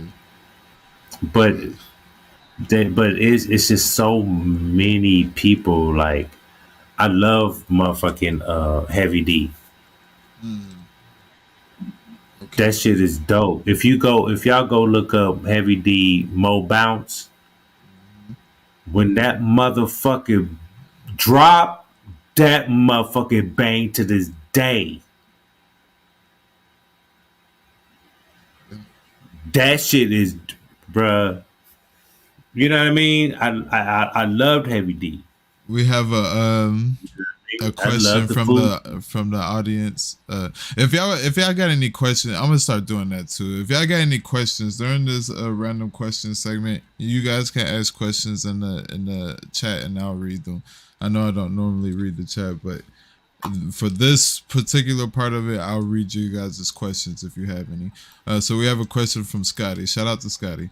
He says, "What was your favorite songs from Brother Lynch? From Brother Lynch Hung?" He said his was "Walking to My Funeral." That was one of my shits. That was one of my shits. The Loaded album, I love that album. The Season of the Sick, I love that album. Matter of fact, Season of the Sick 2 about to drop here pretty soon by Brother Lynch Hung.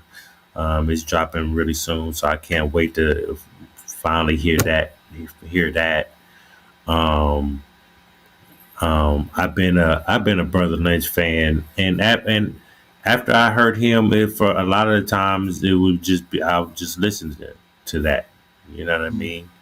Because back then I was an undercover grimy nigga. When I say undercover, like a lot of gangsters, a lot of bitches that love gangsters. When they look at me, they don't see gangster. You know what I mean? I was a pretty light skinned nigga. I got you. I got you. I got you. You know what I mean? And so Now we don't get into that. But Brother Lynch, it was for the most part that's what I would listen to because I was listening to him. I was doing shrooms. I be drinking, smoking weed, and that's it. You know what I mean? When my niggas go out and do licks, they on that PCP and shit. They be like, "Here, cuz, nah, cuz I don't want that shit, nigga. I'm sober, nigga." You know what I mean? I'm like the weed suppresses my anger and me shooting you in your motherfucking face. You more than likely to get away with murder around me if I was high as a motherfucker. Right. You literally, not gonna say that because you still get shot in the face, but you know what I'm talking about, right? Yeah, I But understand. and when I did missions, I was sober. I'll smoke after. You know what I mean? I needed to clear mine because I know my niggas they PCP'd up, and I know what that shit does. You know what I Yeah. mean? So like, you know, so when I'm with myself, or with my best friend or with the homies, I'm on shrooms. I'm drinking fifths. You know, I'm smoking big weed. I'm making money. I'm selling dope. I'm selling shit that we have stole, boosted, home invasion shit. I'm me and my homie, my best friend. We was those little young niggas. Yeah. You know what I mean? So, Brother Lynch was a major, other than R&B, because the R&B was my knowledge of Mac into a lot of the Shit. women Give I me dealt give with. me a top 5 R&B list. Okay, so you know, respectfully, but even though he did what he did, R. Kelly played a lot of it. You know what I Okay. mean? Yeah, I got the R. Kelly, um, um, Levert,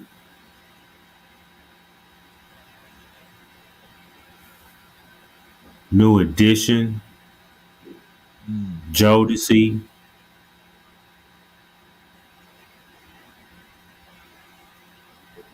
and Marvin Gaye. Mm.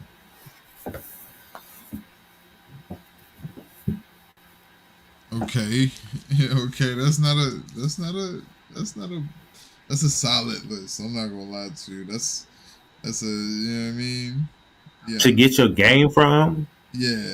to get Yeah. I'm to know looking how at the to, names. you know, Yeah. talk to your women. You know what I mean? Yeah. Yeah. Nah. Nah. That's a fact. That That's that a that fact. was just like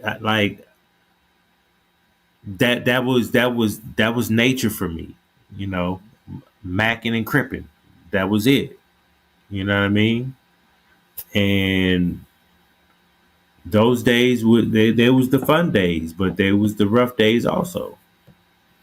Yeah. If I had a chance to do it all over again, yeah, of course,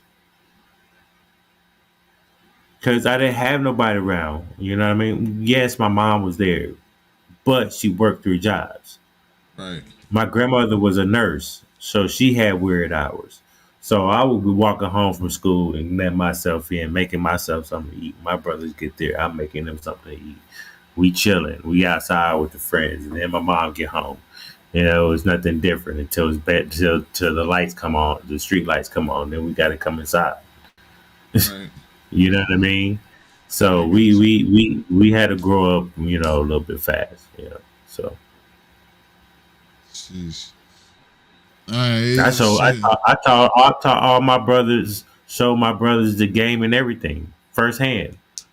Fuck the bitch in my basement. Let them, you know, let all my brothers and shit outside watch through the motherfucking gutter window of the house because we had basements here. You know what I mean? So they can look right downstairs in the basement and see me fucking bitches and shit. You know what I mean? You know, So, I taught these niggas how to smoke. You know, mm, okay, okay. so Um, I've done a lot of shit because I got a lot of game from a lot of the rappers, the motherfucking R&B from my homies. You know what I mean? From women who taught me the game. So I got you. So, give me your top five battle rappers.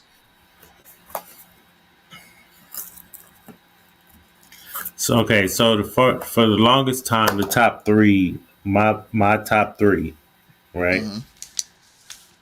was Daylight, Averb, and Loaded Lux. Now, Averb in the beginning, when I started following Averb, I really didn't like Averb. I didn't like his arrogance, right? Okay. Um, and this is about the time where, you know, after his high streak, I think this was around the time when Charlie Clips or something, you know. Um, it's just like I just didn't fuck with him.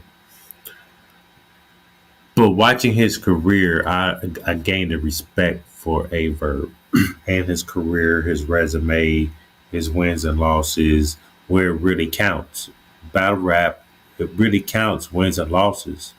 Because at the end of the day, the essence of battle rap when they was battling is to be who's the best MC in the world. Mm, That's what the essence of battle rap was. Who's the best? Niggas now on that time really no more, you know? Not a lot of them. not a lot. They don't want to put their best out. So, Daylight Verb was Loaded Lux. Lotus Lux has dropped down from the number 3 spot. Mm. He might not even get number 5. He might be off the top 5. So you might be I off the have, top five. yeah, that's a fact. Out the whole for everything, not right now, not my top 5 now, just collectively. I have Daylight, I have Verb, I have I have Pass, I have Geechee, I have Danny, Nitty, Tay Rock. Then it might be Loaded Lux. Damn. DNA, DNA before Loaded Lux, so Loaded Lux is bumped down even further. Jeez. Um, Right now he's sitting at ninth.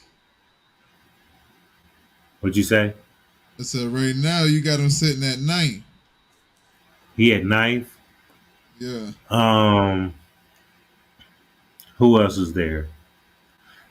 Disaster. You can bump him down even more. Um, no, he'll be number 10. I'll leave him at number 10. I swear I can name one more and then knock him down out my top 10. Because at the end of the day, you know, he has a handful, maybe 2 handfuls of battles. You know what I Right. mean? And for this man, I swear for God, when he rapped, this nigga was so lyrical and he'll so get busy. When he's on motherfucking 106 in Park, when he was doing Sway in the morning freestyles and shit like that, that should be so motherfucking right? Mm-hmm. And then you know he comes back. You know he get all this hype against Calico. He comes back. He chokes in the first. Then he comes back with the second, with the first, Mm-hmm. and there's okay. But and then the third, I guess the third is the epic viral moment, right? Is that it was the third, right? Mm-hmm. Okay. And the third, that was choppy too. That shit was all edited. It was The whole battle. the If you actually, yeah, the lost that nigga. whole battle edited. That whole battle is edited. Yeah. Motherfuckers are walking out on the third. He Yeah. was choking and shit at the end. That shit got clipped. You know what I mean? They try to save him. Then you know what I Yeah. mean? So it's like, okay, this is okay. I'll give you a pass on this one. You do your thing. Whatever. But I personally, there's only a handful, maybe 30% people that think Calico won. Because back then, if you choke, it's over. Yeah. That's Yeah. when it switched to we going by round for round now, Do and you, that's not how it was. do you think we should go back to that? Yeah, Like just cut a nigga off, like yo, nah, and then, like nah, yeah, that's your round. Nah, it's history. yeah. Why would I? Why do I want to sit here and watch twerk stand there for like 45 seconds? You know how long in 45 seconds a complete silence is? It's a long, It's a long irritating time. silence. You know what I mean? It started getting you start feeling sorry for people and shit. And Mm-hmm. this is embarrassing. Let me turn this off. Or you know what I mean? Let Mm-hmm. me come back. When they start back up again or some shit. You don't want to see a train wreck. You know what I mean? Mm-hmm. I don't want to see that shit. Time. You know what I mean? They used to time niggas in the middle of their motherfucking rounds. Cortez versus T Rex. Yeah. Yeah. You know what I mean?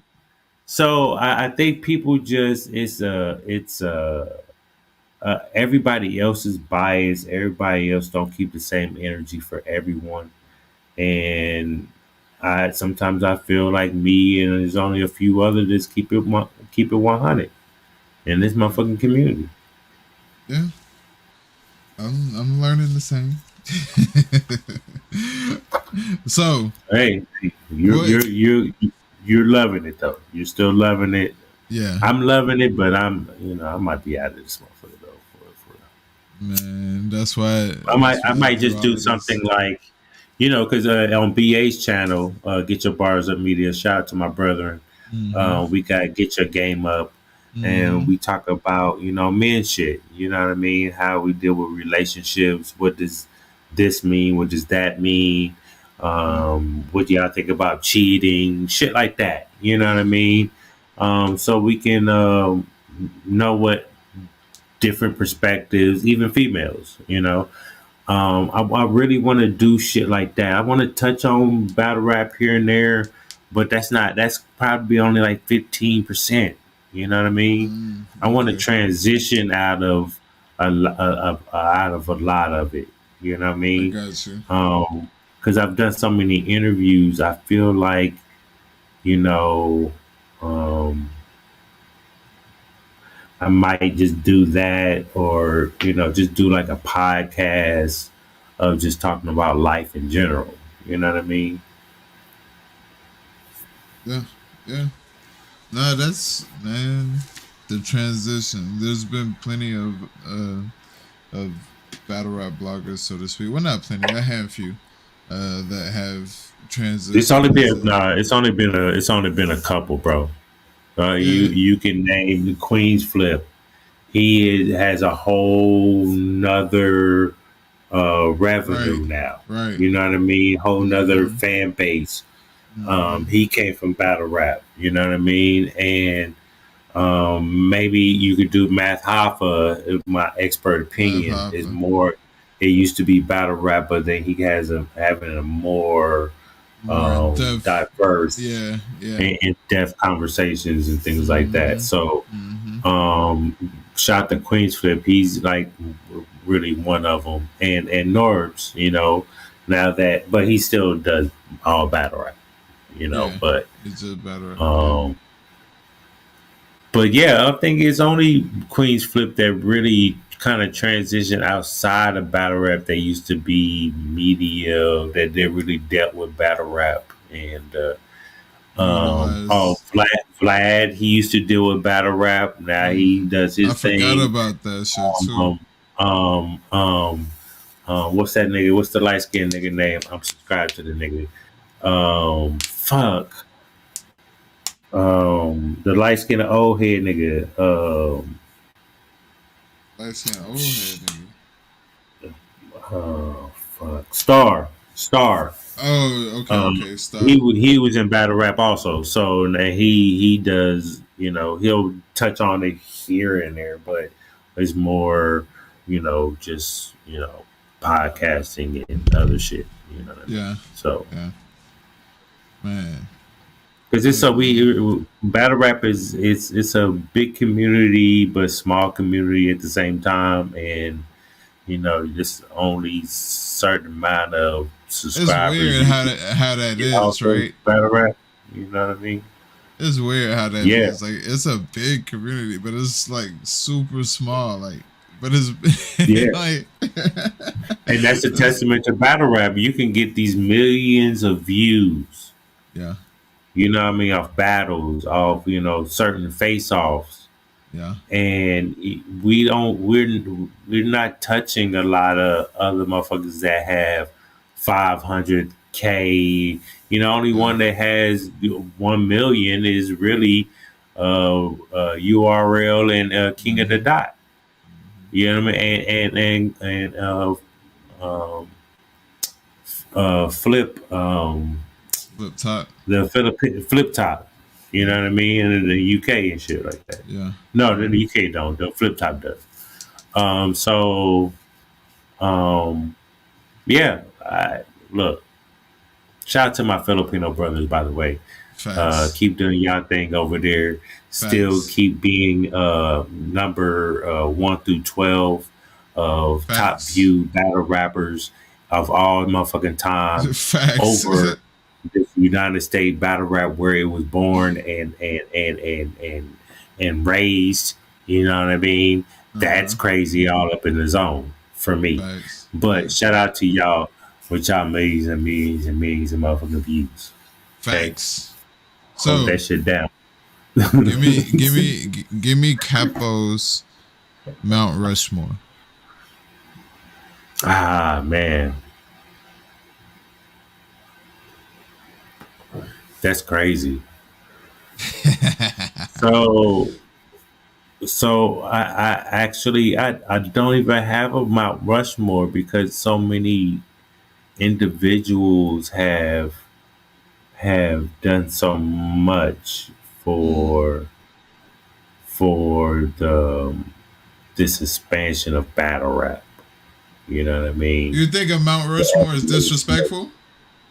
It really is because because at the end of the day, um,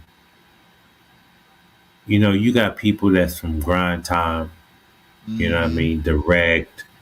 You got the Mm-hmm. lush ones. You know what I Mm-hmm. mean? That was there way before Smack. Yeah. Way before Smack. No disrespect. Respectfully, we're talking about history here. Yeah. You know what I mean?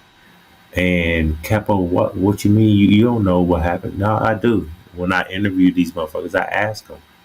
I don't do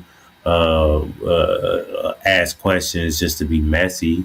I want to know what happened at this time. You know what I mean? Like Smoke's doing right now. What was going on in this time? What's going on with that Mm-hmm. time?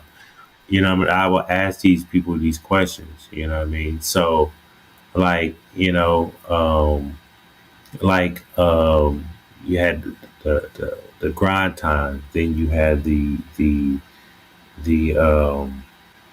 what's they called when they battled across the pool table. They just came back. Uh, Uh, um, fuck. Um, why I always forget their name, man. oh no, man. I forgot it too, man. Fuck, it'll hit me in a minute. I think anime was Um, supposed to go there too. I forget which yeah, one. so they was around. You know what I mean? Yeah. You got a hat. You know, Uh-huh. these type of things. And then, as far as battlers, you got the disasters, a Paste, a DNA. Um, I Arsenal. can't. I Daylight. Arsenal. No, not a day. Really, not no, not a daylight. Not a Uh, daylight? Daylight was that in that no, era? no. I will. I will actually. Matter of fact, before I even say Arsenal, I'll probably put Lux because he, the Lions Den and what he has Lions done. Den, yeah. Things like that. But Fight then you got to Club. put. Then Thank you you, got Scotty. Fight Club. And when I battled the Godmother Battle Rap, Sarah Connor, Team Hami, right? She said Eminem had parts of Fight Club back in the day. You know what I mean? And Fight Club went on MTV too back in the day. So I was in tune when it was on there too. When I seen it on there, I started watching it. You know what I mean? Um, so yeah, and then you got Averb that he started. The Midwest movement. You know what I mean? Um, it's just a lot of So people. many And then different, you yeah. got Smack, things like that. But you have so many people that done so much. I can't discredit a lot of these motherfuckers to put it down to 4 people. You know what I Okay. mean? I got you. That's why I never really try to do the Mount Rushmore. There's a lot of people done a lot of things in this community, man. That started off a lot of shit from the West Coast to the Midwest to the down south to the East Coast. You know, the fun times was East Coast versus Midwest movement. Yeah. That's when the energy was there. The energy. So you Yeah. can't take away from what the Midwest has done in this culture. And to be honest, the Midwest is just it feels more like St. Louis, Missouri, the Show Me State. 4 hours away is Kansas City, Missouri, and you know the only difference between us, Kansas City and St. Louis, we talk different. They say her and der, and no nigga down here speaks like that. No, man, no, respectfully. That's the only thing Respectfully. that's different from us. Yeah. Only Yeah. thing different. Any other time you come over here, you disrespect, you get dealt with in a proper manner, and you be sent on your way. So, so this leads me into my next question. Being a Midwest representative in this, you know what I mean? Not just in life, but in this battle rap culture, right? Um, what battle would you give like a new person to battle rap to watch from the Midwest as like, yo, this is a great Midwest representation of battle rap culture?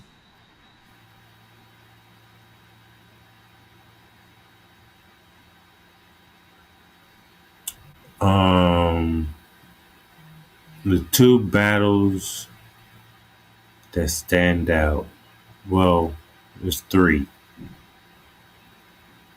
We have the all-time great Verb versus Hitman. Mm. Then we have a Saint Mike versus A Ward. Mm. And then we have Clean Paper versus Quantum Physics. Mm. Okay. I just did an OG pack to Clean Paper versus Quantum Physics. That was a fire battle. Oh Fire. my goodness. Smoke, crazy. Yo, yo, it was crazy. Crazy. Yeah. That See one, that's the shit that smoke. So like when you watch these battles, bro, it gives you this feeling inside, my nigga. Like yeah, it's like I don't know how to explain it. I don't want to say no out of body experience or anything like that. Or if it maybe I can like the Holy Ghost or something. You know what I mm, mean? You know mm, how when you back in the day when when I used to go to church and shit, and we'll go to my grandmother's church, my great grandmother's church, and they would catch the Holy Ghost. They be jerking and yeah, dancing in the middle of the house and shit like that. It's almost like that. yeah, When you hear shit, it can be simple shit. You know what I mean? It can be simple. It can be funny. It can be light bars. It can be heavy bars. It can mm, be a motherfucking a scheme, a personal, whatever it is. You know what I mean? And how they structure how that battle is going to be. If you structure it right, it's beautiful. it's That's why beautiful. motherfucking Yeah, veterans they switch their rounds yeah, in the middle of a battle. yeah, You know what I mean? So like I love that shit, man. I love that gangster shit. I love that talking shit to you. I shoot you in your motherfucking face, fuck your feelings, all that other shit. For me, I just don't do kids and yeah, dead yeah. people. It be getting wild. It be getting wild. That's why I'm not. That's one of the reasons why I didn't keep battling because Yeah. people wanted me to, but I just didn't. You know. Certain stuff we cannot deal with. You know what I mean? It will not Yeah. deal with. You know what I mean? So my brother, this is the last question. It is the famous last question at that. You dig what I'm saying? You know what I mean? Being a vet, being an OG of this battle rap community, you know what I mean? It's important to leave a legacy, right? And I felt like you've already done that so far. But what I want to ask you is, when you hang this up and you transition into something different, you feel me? Where did you want your legacy to be left as a statement of battle rap? Um, I probably would say, um, I never compromised myself Mm, because I can't get what everybody does in this battle rap shit.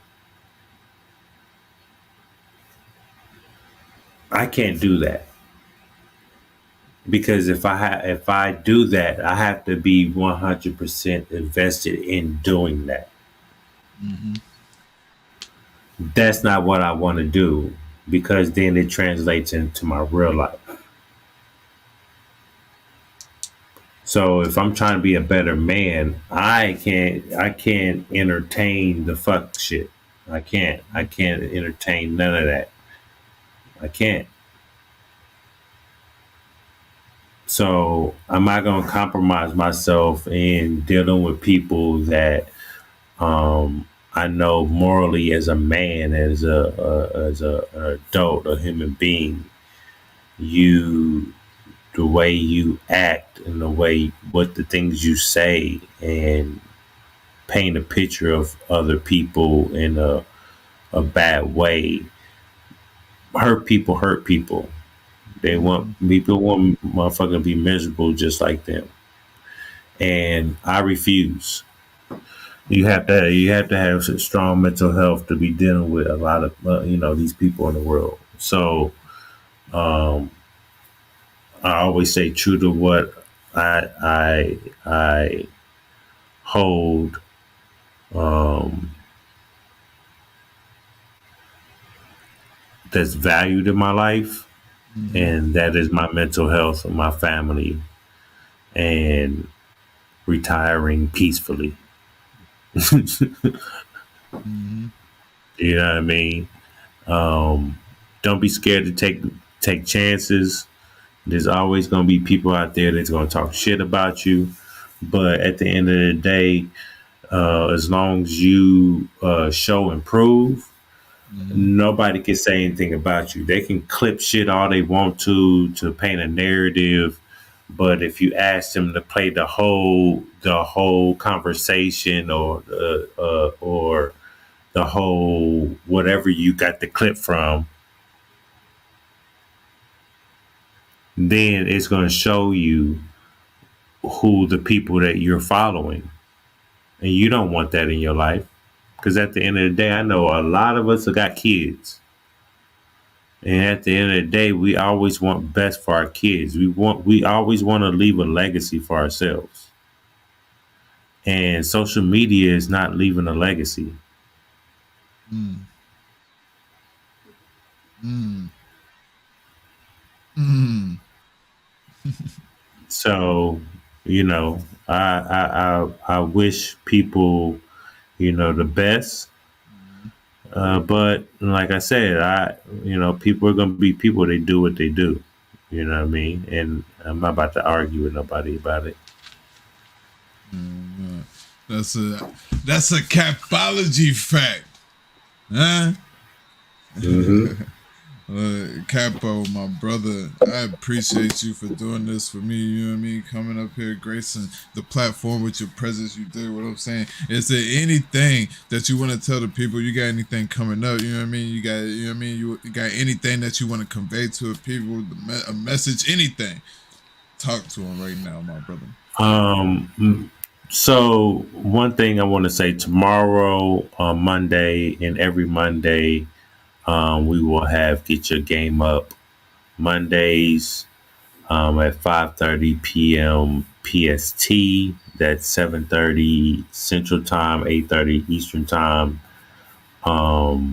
With me and Get Your Bars Up Media BA over on his platform. Go follow me at Capology Factz on Twitter and IG. You might see Landslide Capo. That's me. Facebook, Capo the Don. And follow me on YouTube, Capology Factz Holding Cell TV. The last thing I want to say to niggas, man,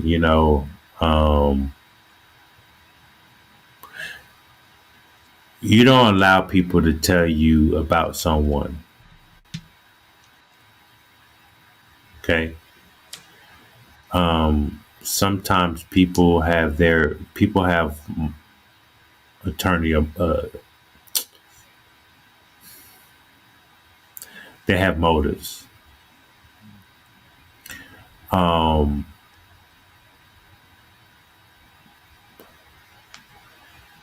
We all have free thinking, you know, and you allow people to be who they are until it disrupts you and your mental health.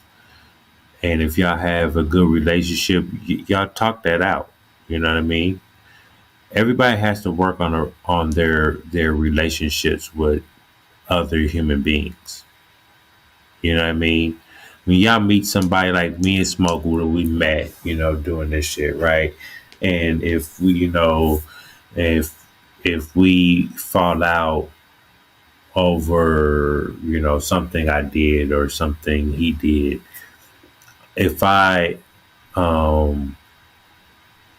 really genuinely cared about him as a person, you know what I mean? And I value his friendship, I will go to him like, hey, my bad, or we need to talk about this and that. And, we mend those fences. While we're doing that, we know what we can and cannot do to fuck this shit up. Mm. So if you still keep on doing that same shit, you can't blame that person for not dealing with you anymore. Because at the end of the day, we all have to take accountability of our actions and our emotions. I can't control your emotions. Only you can control your emotions. You know? So, take that with a grain of motherfucking salt. But if you do that, you definitely be out here doing this. What this else? I'm just telling you that straight up. Capo, my brother, I appreciate. And and Go ahead. subscribe to Smok3n's TV. Subscribe, Okay, niggas, for real. I need it. subscribe to. Push the like button, share, click the bell, and click the all option. That's number 2. Then you like, then you share, comment, all that good stuff. Right? As you subscribe, you better be smoking a blunt or something, or smoking a bowl, or Mandatory. smoking a Vega, or whatever the hell you want to, whatever you want Mandatory. to do. It's mandatory. You know what I mean? Then hit them up and be like, "Hey, yo, what's smoking with you?" And just You and feel just me? go on and wait for the next drop. Okay. Mandatory. You feel me? Hey, Capo, I appreciate it, my brother. Thank you for, like I said, once again, for gracing the platform with your presence you did. It really means a lot to me, you feel me? Man, look, man. Capology Factz. Go ahead. Hey, Smoke. Yes, We sir. didn't get into this though, right? Uh-huh. So this is what might happen. Is either I fall back and do something else, which I'm probably gonna be doing anyway. Uh-huh. But I've been writing a lot. Mm. And last time I was writing, I told King from EBL to set up a battle. Mm. And so, like, it depends in the next month if I get a work straight, because I'm looking for another cook so I can stop cooking and do my motherfucking, Mm-hmm. director duties. You know what I Mm-hmm. mean? Once I get that done, Mm-hmm. I it's looking very dark for a lot of niggas. Mm. A lot. Okay, And then. I'm gonna make an example, because when I'm getting this bag is was because niggas piss me off because they think they fire. They think they dope. They think they got a motherfucker pen. They think they doing some shit. So they ain't doing too much stuff, huh?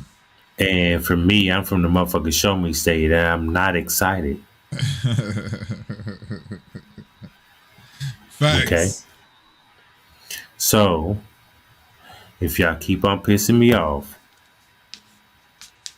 I'm Capology coming outside. Factz, media bars is something you're gonna have to deal with. It's Eh. something you're gonna have to deal with. So stat your moist ass feelings while Capo's talking this real shit. Eh. You know what I'm saying? So with all that said, salute to Smok3n TV. Salute to all the chat. Salute to everybody that my subscribers. Salute to everybody that fuck with me. You know what I mean? I appreciate this, bro. Subscribe to Smok3n TV, man. I appreciate you, Capo, man. Salute to you, you know what I mean? If you do transition into other things, you know what I mean? You already know I'm one of your biggest supporters. I'll be right there in the mix of things. You did what I'm saying. Once again, I appreciate you coming on the platform. You know what I'm saying? The supporters appreciate it, you know what I mean? The Electric Squad, the Smoke Royalty, you know what I mean? They in the chat, they appreciate it. You did what I'm saying. Classic. This is a classic, ladies and gentlemen. You know what I'm saying? Mad Jules drop. You did what I'm saying. I appreciate you, my brother. Salute, man. Hey, Smoke. Yes, sir. I just want to say publicly, right? Mm-hmm. I really wish everything was good to where nothing happened between, the big split. Mm-mm. Because I feel like we did so much from the bottom and elevated that whole culture, though. We Mm-hmm. was doing shit, niggas was just like, you know what I mean? The culture was watching, Mm-hmm. you know what I mean? And Facts. that was a fun time, the most fun I've had in this battle rap shit, to be honest. You know what I mean? Even though I was going through my shit, that's why I said battle rap saved my life. This wasn't about for battle rap, I'd be in my brain thinking about doing stupid shit, you know? Mm. So that was a fun time in my life. So, but with all that said, my bad. I just needed to say No, that. you good. You That, good, that was man. that was that was fun. Hey, man. It's, we all feel that way. Facts. That's a fact, my brother. But no, my brother, I do appreciate it, man. Salute to you, man. Hey, man, it's another one in the books, man. We up out of it. It's a fact. Mm. Mm. Capo, I'm gonna put you on mute right quick. All right. We go to my blackout screen, man. See, as you have it, you dig what I'm saying? Let me put Capo on mute. There you go. You feel me? Episode 9. Smok3n Wit The King. You dig what I'm saying? It's in the books. It's history, people. It's already happened. You know what I'm saying? It's there. You know what I mean? You can't stop it. It's in the algorithms and all of that. You feel me? This was a dope interview. You know what I mean? We got to learn a lot. We got to learn a lot about the person behind the blog, so to speak. You know what I mean? It's super, super dope. You know what I mean? To kind of get a piece of somebody, you know what I mean? It's especially when it's somebody that you know what I mean, you hold in a high regard and you look at as that, right? And I just wrote down a few key points, you know what I mean, that I wrote down as I was talking, you know what I mean? It's all about the bars at the end of the day. Like, and maybe I should have kept this for the end, you know what I mean? But I want to talk about it right now. It's all about the bars at the end of the day. You know what I mean? Like, we get so caught up in the hoopla, so caught up into the drama of what's going on. You know what I mean? Who's doing what? Who's doing who? You know what I mean? Who got this? Who got that? You know what I mean? What she did? What he did? You know what I mean? That we lose sight of the bars, and that it's starting to translate into the bars where we have all of these fake angles. We don't know if they're true. We don't know if they're you know what I mean? If they're fake. You know what I mean? But those angles get created just by people indulging in the weird stuff, in the shenanigans, right? And I want you guys to know that our channel is only about, you know what I mean? It's all about the bars. At the end of the day, that's what it's about. Morals, integrity. Stand on your square. You know what I'm saying? It's not a lot of people that stick to their morals. You know what I mean? There's a lot of people that do compromise their integrity. You know what I mean? There's a lot of people that don't stand on their square. You know what I mean? And by standing on your square, you know what I mean? Like, I hope you all know what that means. You know what I mean? And that's as a man, as a woman. You feel me? Stand on your shit. You know what I mean? It's okay to have those standards. You know what I mean? It's okay to have those morals. You know what I mean? Keep the integrity intact. You know what I'm saying? And tough love. Tough love. sometimes it hurts, but sometimes it's necessary, especially if it's especially if it's if it's not getting through. You know what I mean? We all need a bit of tough love every now and again. You know what I mean? I remember being a youngin, falling off my bike, or you know what I mean, falling. You know what I mean? Anything, scraping my knee or anything like that. I'm gonna say, get up, man. Walk that stuff off, man. That ain't nothing to cry about. You know what I'm saying? And that's what it is. You know what I mean? That's that tough love that lets you know that there's way bigger things than you worried about a itty bitty small scrape on your knee. You know what I'm saying?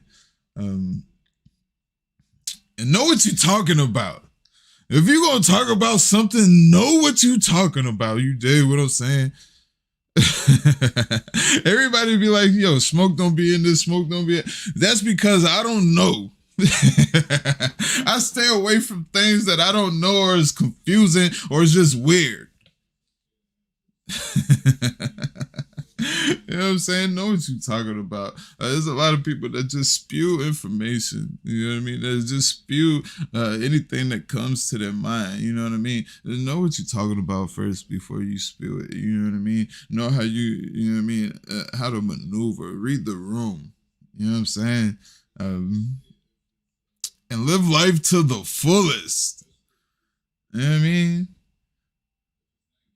Y'all want to know why I'm so happy all the time? Like genuinely, like, you know what I mean? Like, cause I live life, man. I know that this thing is here today, gone tomorrow type of thing. Not even, it's quicker than that. It could be here when you wake up, when you step foot down the stairs, it could be a wrap for you. That's how quick life is. So I try to live every moment to the fullest, man. I try to be that beacon of light for the people around me, man. As your job, man. And never compromise self.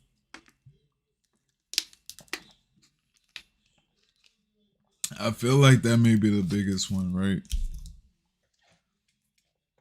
Never compromise self. It don't feel good to go against what you believe in, do it. You know what I mean? It don't feel good at all. You may feel, yeah, compromise. That's the word. You know what I mean? That's what you're gonna feel like. You know what I mean? You're gonna feel not good. You know what I'm saying? And who wants to feel like that? You know what I mean? And that goes with knowing self, knowing what you want, knowing what you want to do. You know what I mean? Knowing what you want to be. You know what I mean? Knowing the people you want to hang around with. You know what I mean? Knowing the people to hang around with. You dig what I'm saying? And never compromising yourself to fit into those different categories, right? Whatever categories you that you're striving to get to, you should get there on your own merit and not having to compromise self. If that makes sense to you guys, you dig what I'm saying? And the last one, I take that back about I don't take it back. You know what I'm saying? The last one, the work on relationships with human beings. Huh? What we doing out here, man? What we doing out here? Niggas is just gonna be salty forever? You gonna hold a grudge forever? Huh? I understand there's some things that you feel like people, you know what I mean, can't come back from. You did what I'm saying, but you could work on that relationship. You know what I'm saying? You could work on it to, you know what I mean, to agree to disagree and to move forward in life. You know what I'm saying? You know what I mean? Listen, I know stress is the number one cause of death.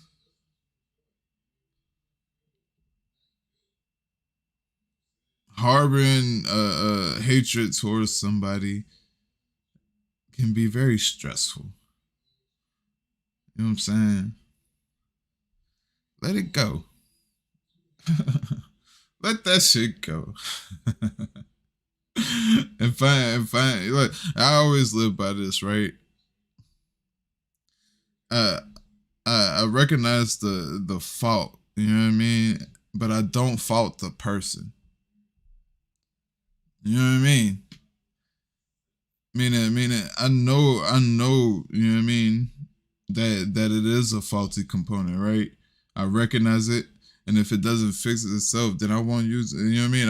I won't go there anymore. You get what I'm saying? Like, I still love you. You know what I mean? I still keep it the same way, but I know that I gotta, you know what I mean? I know that dryer ain't working no more. It got a faulty component. You did what I'm saying? But that relationship will still be intact because I'm not, you know what I mean? I try to work on those relationships. I try to mend those things, you know what I mean? And I try not to let it get there in the first place. You know what I mean? I think that's the biggest thing. Work on your relationship with human beings before it gets to the place where it's no longer workable. I think that's it. I think we did pretty good today. You feel me? Shout out to Capology Factz for, you know what I mean, for coming through, you know what I mean, gracing the platforms. You did what I'm saying. Shout out to Smoke Royalty, you feel me? Shout out to the Electric Squad. I see y'all up in this thing. You did what I'm saying. Shout out to Scotty.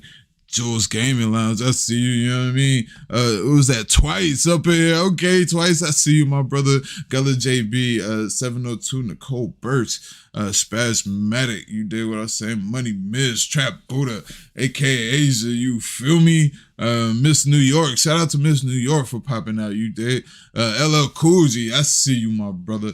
Miss Danny, you already know what's up. You feel me? Foot Clan, salute. You know what I'm saying? And everybody else that came out, man, show love, show support. Clip Corleone, I see you, my brother. Bristol Briss, salute. You know what I mean? Max B, the BBW lover, shout out to you as well, my brother. This was a dope episode, if I do say so myself. In about 15 minutes here, we should have another episode. If not, we going live. If not, we going live. By the way, man, I appreciate y'all for rocking out with me like I rock out with y'all. You did what I'm saying each and every time. You feel me? Each and every Sunday, you did what I'm saying. Welcome to Smoke Sundays. You did what I'm saying. This was Smok3n Wit The King. You did what I'm saying. I am the king. I'm Smoke. You did. Man, y'all make sure to like, comment, and subscribe. You dig. Salute for those that deserve it. You feel me? And as always, man, I love y'all, man. King. That was electric.